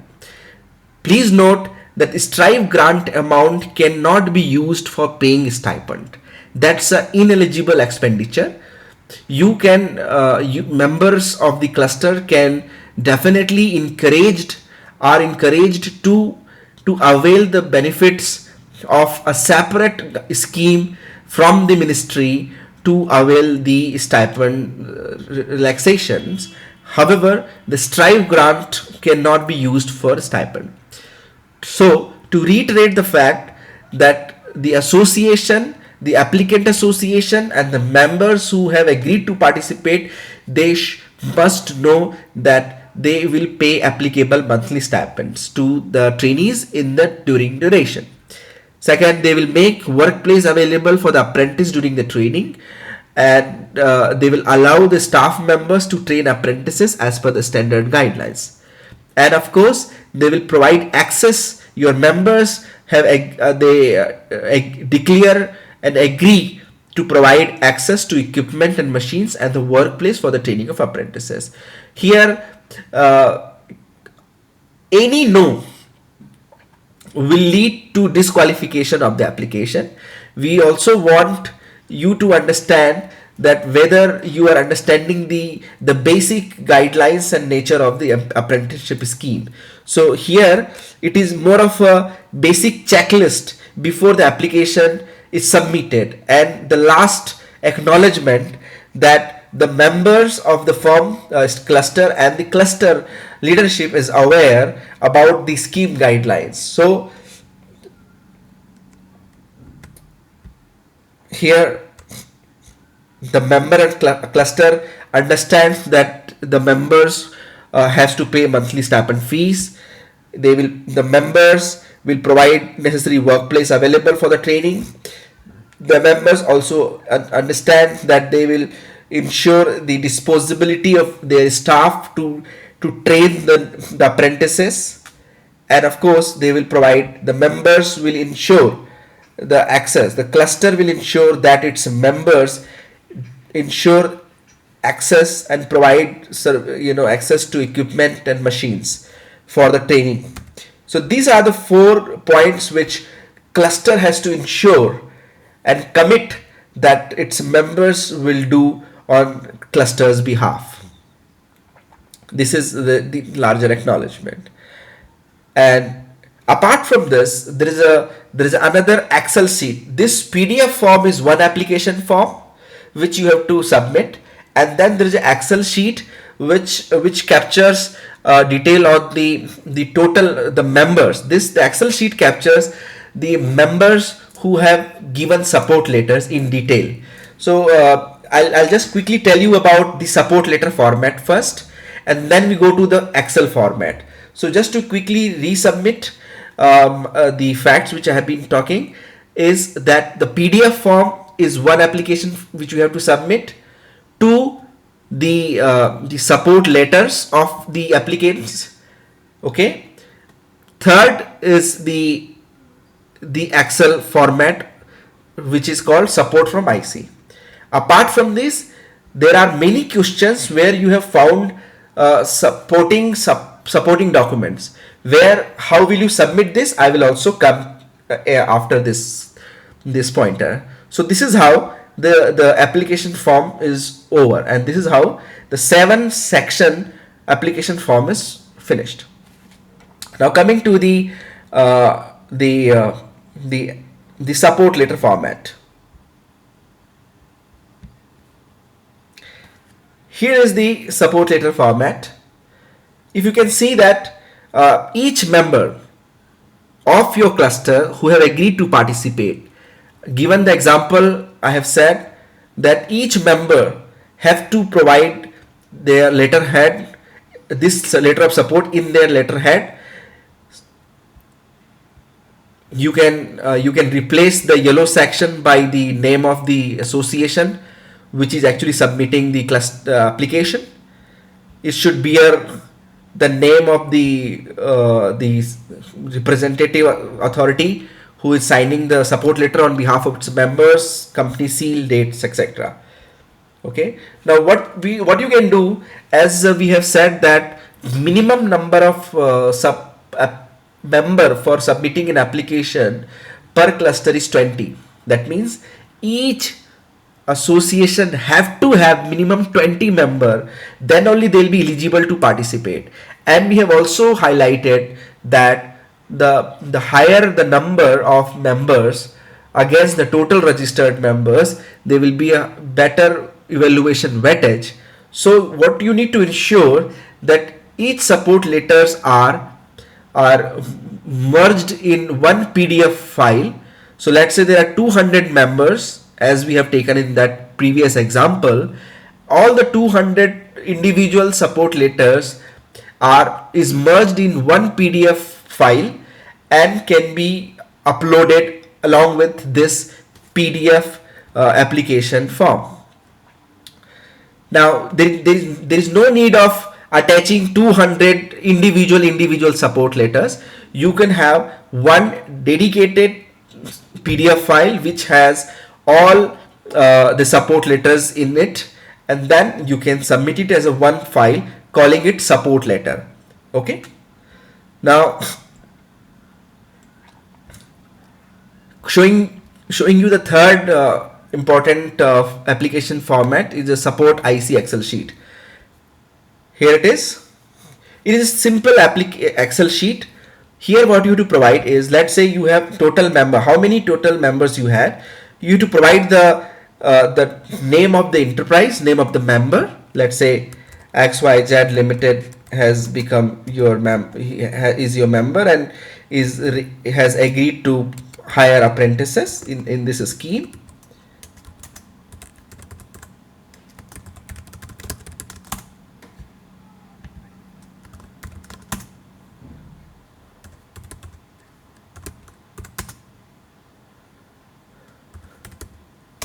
like that, whosoever, you have to list down each name of your each member who have given support letter. Now in the second category you have to mention what is the category that the each individual member belongs to. So this according to the MSME guideline, whether the member is small, classified as small enterprise or medium enterprise or large enterprise. So whatever is the category, you have to, for medium it is you just say M, if it is small just say S, if it is a large enterprise say L. Please ensure that you have read the MSME qualification to determine the definition of MSME. The definition is also captured in the Strive operational manual, so that you can have a look at it and then can easily categorize each of your members who have given support letters. Now the third column says total number of employees including contractual workers in that member. So let's say in this example, one of your member is Mayank Enterprises Limited, who is a small enterprise, and let's say there are 45 total workers, including the contract workers.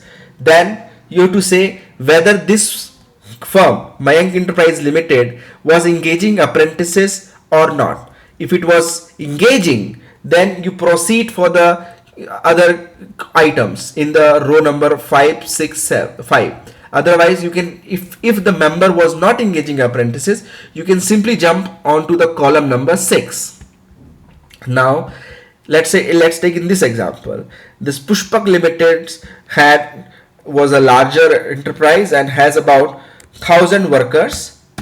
It was engaging apprentices before.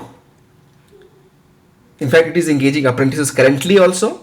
Okay, now if it is engaging apprentices, then you as an association, you have to ask that member, you have to ask Pushpak Limited what is the establishment ID of the enterprise, because according to the apprenticeship guidelines, we will count an establishment engaging apprentices only when the establishment has a registered ID.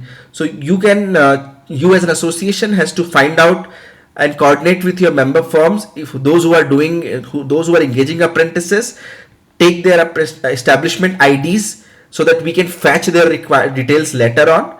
If the establishments are not engaging apprentices, then absolutely no problem, as we have mentioned, because the whole idea of the industry apprenticeship initiative is to actually reach out to those establishments who have not been able to engage apprentices somehow, and now by creating a dedicated implementation arrangement or institutional arrangement by the apprenticeship implementation cell, the cluster is able to accelerate the apprenticeship engagement.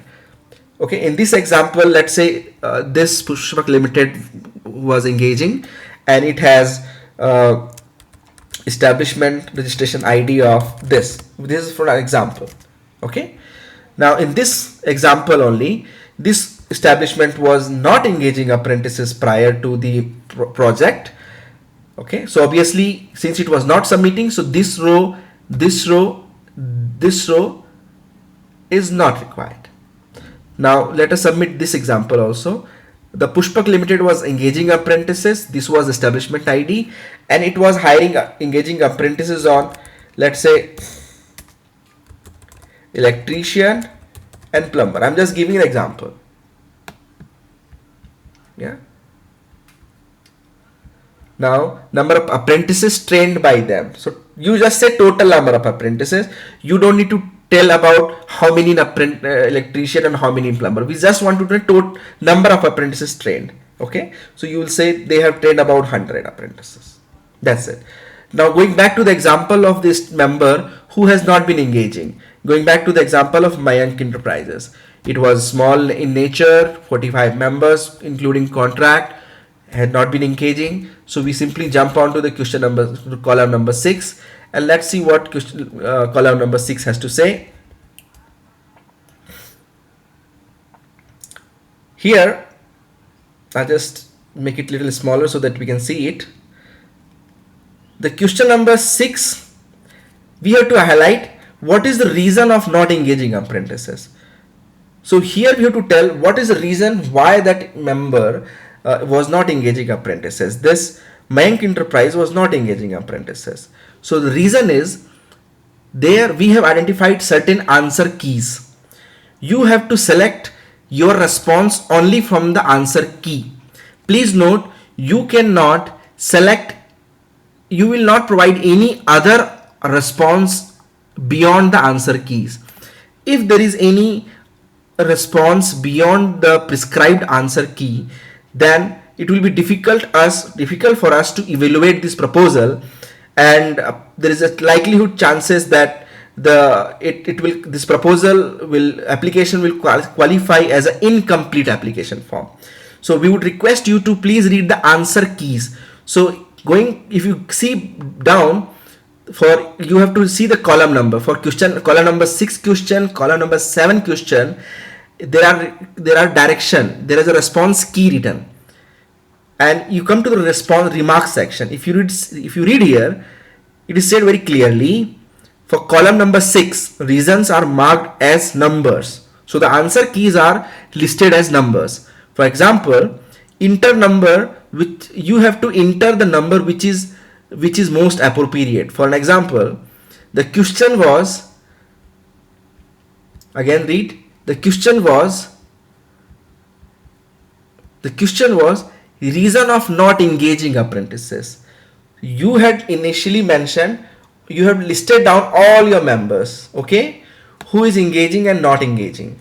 Now, who have provided support letters. Here in this question, you to mention those who are engaging or not engaging, yes or no. Those who are engaging, you have provided the details, correct? Now those who are not engaging, you have to provide the details in answer key. This asks why they were not engaging. So the answer keys are following. If you read, as it says, column number 6. So read here in the remarks. For column number 6, if you see it, the answer is self-explanatory. Enter number which is most appropriate. So let us read the answer keys. You have to press, there are only 1, 2, 3, 4 answer keys. That means you have to press, you have to enter 1 if you feel the member was not able to engage apprentices because its inability to pay stipend. You have to enter 2 if you found from your member that the member was not able to engage apprentices because the member did not find apprenticeship relevance. You have to submit answer key as 3 if you found that the member establishment said that apprentice engagement was very complex as a reason. If you find out from your member that your member was not simply aware about the concept of apprenticeship and its act, then you will say, and because of which the member was not engaging apprentices, then he will say appropriate answer. So as you can see from this reply, there are 4 answer keys listed as against the response to the question number 6, column number 6, which is about reason of not engaging apprentices. So let's say in this example, Mayank Enterprises, you found after your consultation that the Mayank Enterprises could not engage apprentices because they were not aware of apprenticeship. So as in the answer key says, for not aware is 4. So you simply say 4. Okay. Now this company, in this example XYZ Limited, when you as an association consulted with your member and identified the reason why it was not engaging apprentices, and you found that this company was not engaging apprentices because this company was not being able to this company was finding the engagement process was very complex. So you will say the reason of non-engagement was this. So whatever response is the most near to the reason of the member, you have to list down that answer key. You don't have to type any answer in a sentence format. You have to just pick up the answer key which matches with the response, right? and then put up the answer key. And this can only be done when the association has done a very meaningful discussion and conversation before onboarding the member. Similarly, the answer column number 7, this talks about what excites enterprise to participate in IAI. So we know that these members, particularly, they were not engaging apprentices. So now what is exciting them to participate? Here we are talking about what is making them exciting to participating, which earlier they were not been able to, because of which they were not been able to engage. So here the answer keys are following. As you can see, for column number 7,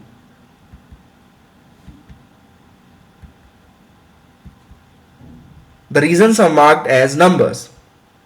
You don't need to provide any sentence answers. You just have to pick the answers from the which is most near and appropriate to the answer key. So there are only 2 reasons listed here. Now you are able to why. Again read the question. It says what excites enterprise to participate in IAI, and according to it you have to enter response. So here the response are, one is access to know-how and training staff. Now, because now what is making the particular member excited to participate and engage apprentices now, which it was not doing it earlier, because now the member feels that the IEI scheme has functionality which, because of which it is able to access knowledge and understanding, and through which it is able to do it. It also understand that the program offers services and support. So according to whether earlier the member was not able to do, how it will be done, what are the guidelines because of which it was not able to do, how to do it, what are the systems and processes, controls and systems, right? So if that was the reasons because of which it was not able to do, and now because they see that, the member sees that because of the IAI, they will be able to have a better access to know-how and training of its staff, which will eventually enable them to start engaging apprentices. Then you have to provide responses appropriately. Or your member feels that initially the mobilizing apprentices was difficult and there was no clarity as to from where you will get apprentices, but now with the association taking a leadership and setting up dedicated industry apprenticeship cell, and that particular industry apprenticeship cell will be taking care of all the support activities, which includes mobilizing of apprentices, etc., etc.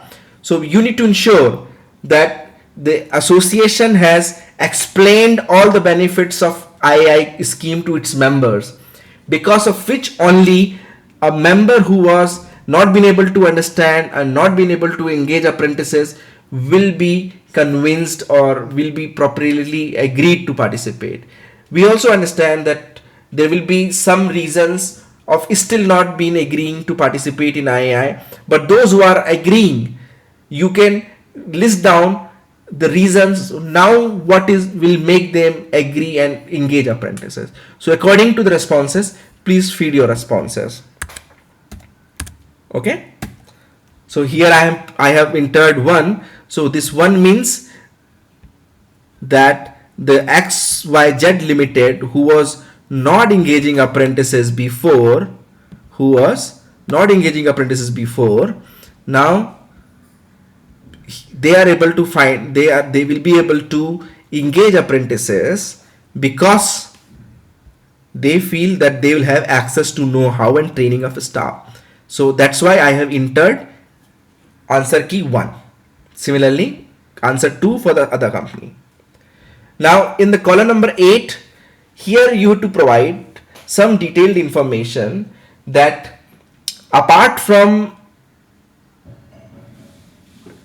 the member getting ready and showing preference and readiness to engage apprentices, what else they will also do in the implementation. One thing is definitely very clear, that the member will engage apprentices. That's why they are this. That's how they are going to participate.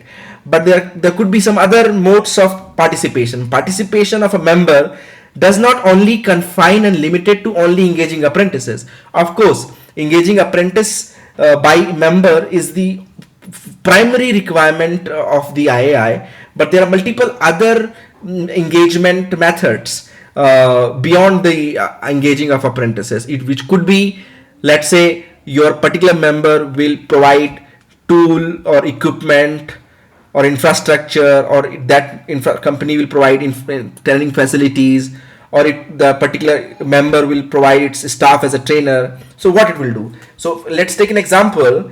This Pushpak Limited, in this case, who is a large company, and and has been hiring engaging apprentices. So in this example, just for the example's sake, they will say, and because if you have remember, we have also talked about the detailing of who are the members who are going to in case the association doesn't has its own training infrastructure to provide basic training, then it can also use the services of its member who has agreed to participate in the application form. So in this example, this particular member, I go back to this particular member has agreed to provide its training infrastructure for training. So provide its training facility for basic training. Okay, so that's how you will say. So this member, apart from engaging apprentices, they will also provide this. Like that, there are some indicative examples. We have given some indicative examples. As you can see, I have highlighted here in a color red. So these are the indicative activities apart from engaging apprentices. So that shows the interest and excitement of your members. You have to list down if your members are also keen on offering something else beyond it. So it could be that, let's say, some of your members wants to offer their office space for AIC, Apprenticeship Implementation Cell, where the cell will be set up. So you could say that this member will provide office space for AIC staff, right? AIC means Apprenticeship Implementation Cell. So these are just examples. There is no mandatory expectation that the members who have agreed to participate in the IAI have to definitely and mandatorily provide something in kind contribution. What it is important is that there is a very meaningful partnership happening. So those association, those clusters which have very active members and have agreed, and where the members have agreed to go beyond just engaging apprentices, that shows a very positive relations with the members and the excitement level of a cluster to promote and encourage its member to participate in apprenticeship scheme. So obviously there will be a better weightage for those association. Having said that, please note that the primary objective of the IAI scheme guidelines is to ensure and encourage member establishments to start hiring apprentices. Those members who have never done apprentices before, they start engaging apprentices, and that's the primary objective. Whether they are able to offer additional in-kind contribution doesn't matter. We repeat that the members who have agreed to participate and engage apprentice on behalf of through the cluster is more than enough. It is not a mandatory requirement, but yes, it is a positive expected thing, but not mandatorily. No application forms will be rejected just because that the members have not given in-kind contribution. We necessarily does not want this, but we will always encourage members to have more active participation and going beyond just engaging apprentices, and also participate in and owning the project by doing this in-kind contributions. As you can see, some of them are listed and some of them I have highlighted as an example. But we are keen to trigger and stimulate something which was not done. We are very keen. The Strive project actually aims in empowering the establishments or this enterprises which have not been able to engage apprentices because of the various reasons. But is there a possibility that the cluster takes ownership of handling the support services, offering support services, and because of those support services, that the member establishment who were earlier finding it difficult to engage apprentices, they find easy to find establishment. Their concerns are addresses, their problems are addresses. That's what we wanted to capture from. No way we are saying that any application where the members they are saying that their if the members are not providing in-kind contribution, they will be rejected. Nowhere. We all are saying that we always encourage, but this is not a mandatory condition that each member will also come up with in-kind contribution. This is an expected response, but not a mandatory response. Please understand that the whole focus is that each member shall become comfortable and positive enough to start engaging apprentices. Beyond this, all welcome, but not mandatory. And of course, the question column number 9 talks about whether the what is the member ability or interest to continue the project or engaging hiring apprentices post the project is over. So that's how you submit your Excel sheet and whatever number of support letters. Let's say you had 200 members, so you have to provide all members support letters, those who have provided. Okay, so that's the second piece of the application form, and that's it. Now I will quickly tell you about somewhere in the beginning I had mentioned that in the IC application form, yeah, here it is. Somewhere there are many questions where you had, like for example this one, where you can provide examples of or submit proofs, because the PDF application form will just take few lines of responses, and please be careful on making your responses very specific and bulleted if possible, because the more crisper the responses are, it's better to read and understand. And anyways, this is a PDF document. You have the word limits in many of the questions, and it is easier for the review team to read your questions. So you're requested to please be specific and crisp in providing inputs to each response specific questions. Coming back to how will you attach and submit this application form. So just for a quick demonstration, let's say, just keep with me. This is question number 3, right? And let's take an example that like this has a proof requirement, or this has a proof requirement, or anywhere. Let's say you have, it doesn't mean that you should submit proof only on those questions where the proof is asked to submit. If you feel you have something which can substantiate your claim and establish your credential even better, so you are even encouraged to produce that, submit that some documentation also. So for an example, let's take this example 3E. This is a question number 3E is a question where we are asking you to submit proof. Okay, now I'll give an example. So just keep this with in your understanding. How will you submit? Now the supporting documents.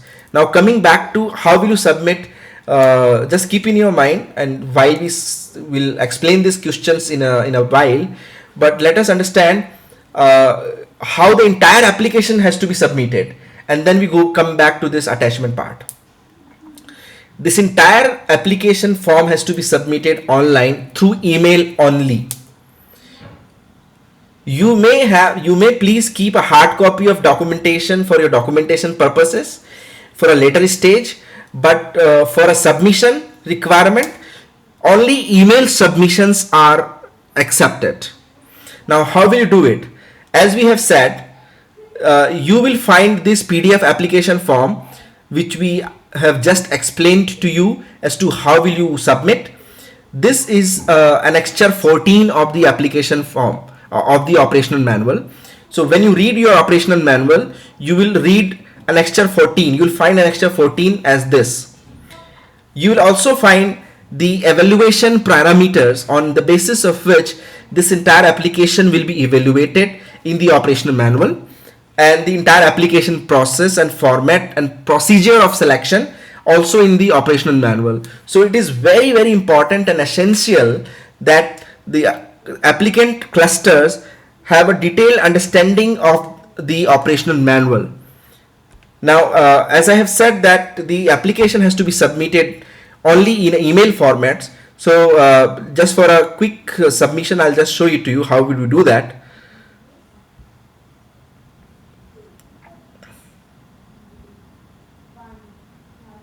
Yeah, so we have let's say this was your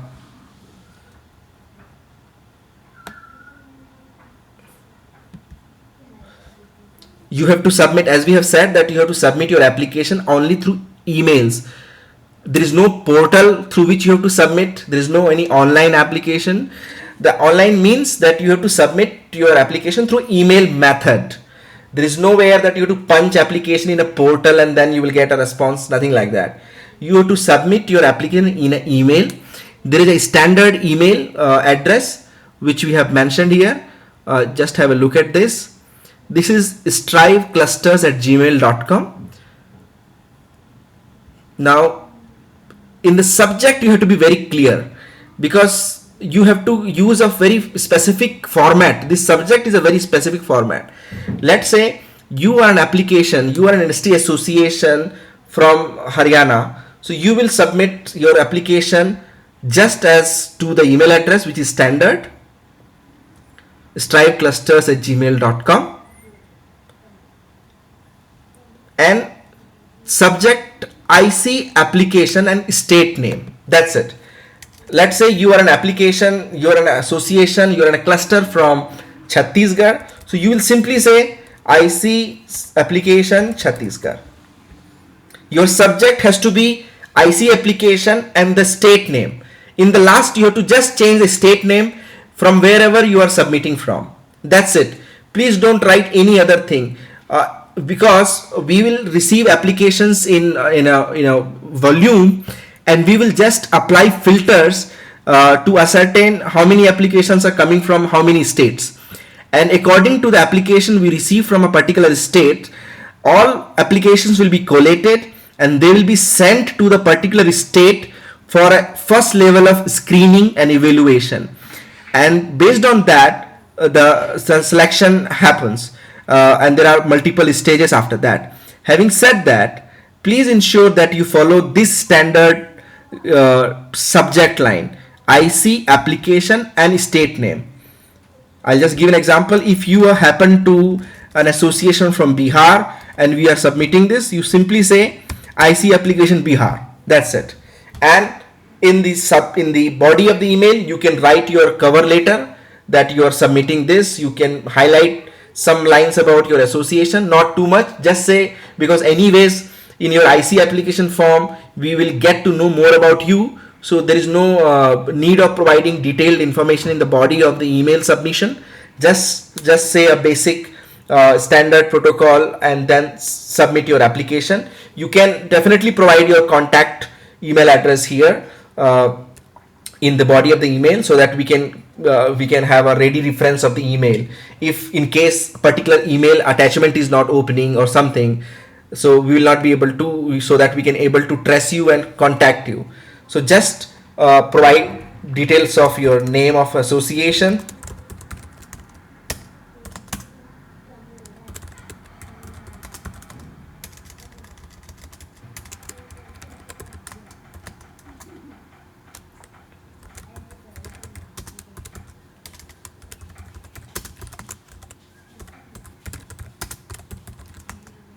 that's it.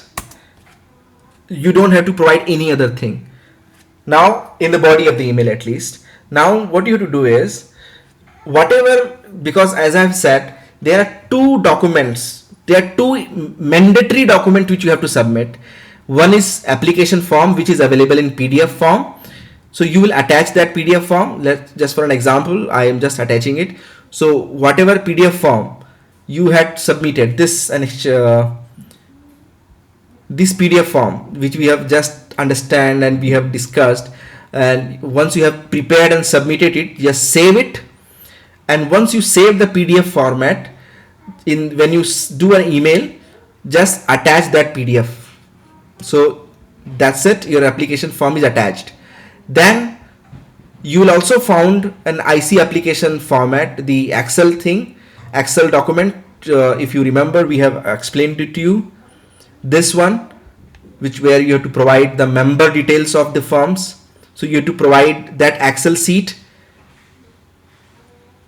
Once you have submitted the details of each members who have provided support letters, provide their details, save this file, and just once done, attach that Excel file. These are the two important, very important two files.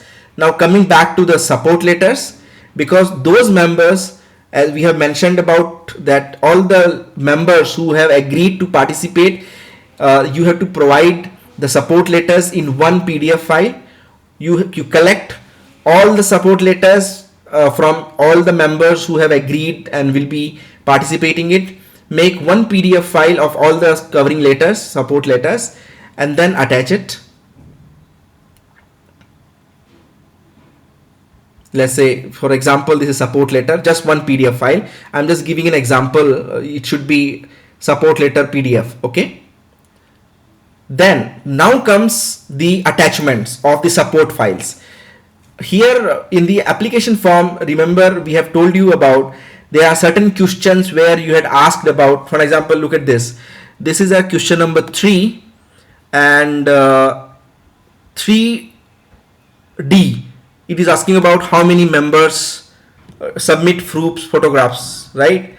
Here also, does IC have its own training center? If yes, then submit proof, photographs and tool. So I have made one example for you. How do you attach it? So what you should do, all the supporting documents and attachment pertaining to a particular question, you should make each dedicated PDF files. And ensure that that file have only information relevant to that that question. So for an example, here we are talking about, does the IC have its own training center? If yes, then submit proof, photographs of tools center. This is a question number 3C. Now I am just going to show you how we have done it, and you should also do the same method. Just for an example, here there is an attachment which PDF file which you should be prepared, and just make sure that the file have the same name. So here in the PDF thing, here we are talking about the 3C, right? Here 3C requires a supporting proof. So whatever is required to complement the 3C is there in the separate file called 3C. Now what does it say? As I said, it says, does the IC have its own training center? If yes, then submit proof. Now we have also told you very clearly that your submission should be very crisp. You should not just keep attaching hundreds of pages just for submitting credentials. It should be crisp and meaningful and relevant to the question for which it is being submitted for. Since this question number 3C is about submit proof photographs of tools and centers, so let's take an example how this been prepared. Like 3C, just if you look at 3C, look at this. This PDF file says supporting document for question number 3C. And question number 3C was, does IC has its training center? So submit proof of photograph of tool and center. So that is what we are telling. Here is a supporting document for question number 3C. In one page, very organically, very organized, it has been represented. So you're saying that association has training hall with projector with a capacity of 40%. It also has a training hall of this many sizes of a classroom without projector with a capacity of 30%. It has a conference hall. It has a soft floor with a whiteboard, so that you have a machines and tools and equipment, and also have a training tools like whiteboard and other things which can be used for delivering basic training. So if you look at this simple attachment, you are not providing too much of data, too much of files, too much of papers, photographs. You are just collated all the necessary information which is important to justify the response against the question number 3C. And you titled and you also saved it as a 3C. So when the document, and then you have to save it like this. So when you submit your, coming back to the application, so when you come to the application, whatever supporting files you have, like you have seen 3C, so we attach 3C. You also attach, for an example, question against the 1E or 2A. So whatever is the responses, you attach it. So that's how, if you can see my email application, it has application format PDF, then Excel sheet which is mandatory, and support letters. So IC application form, filled IC application form, Excel sheet, again I'll show you that IC filled IC application form, this one, then the Excel sheet capturing the members detail in detail, then of course the support letters. It should be a merged document keeping all the individual support letters from all members in one PDF file. These three things are very important, plus any other supporting documents with a title of the question. So I have given you example of how this file name is titled as 3C.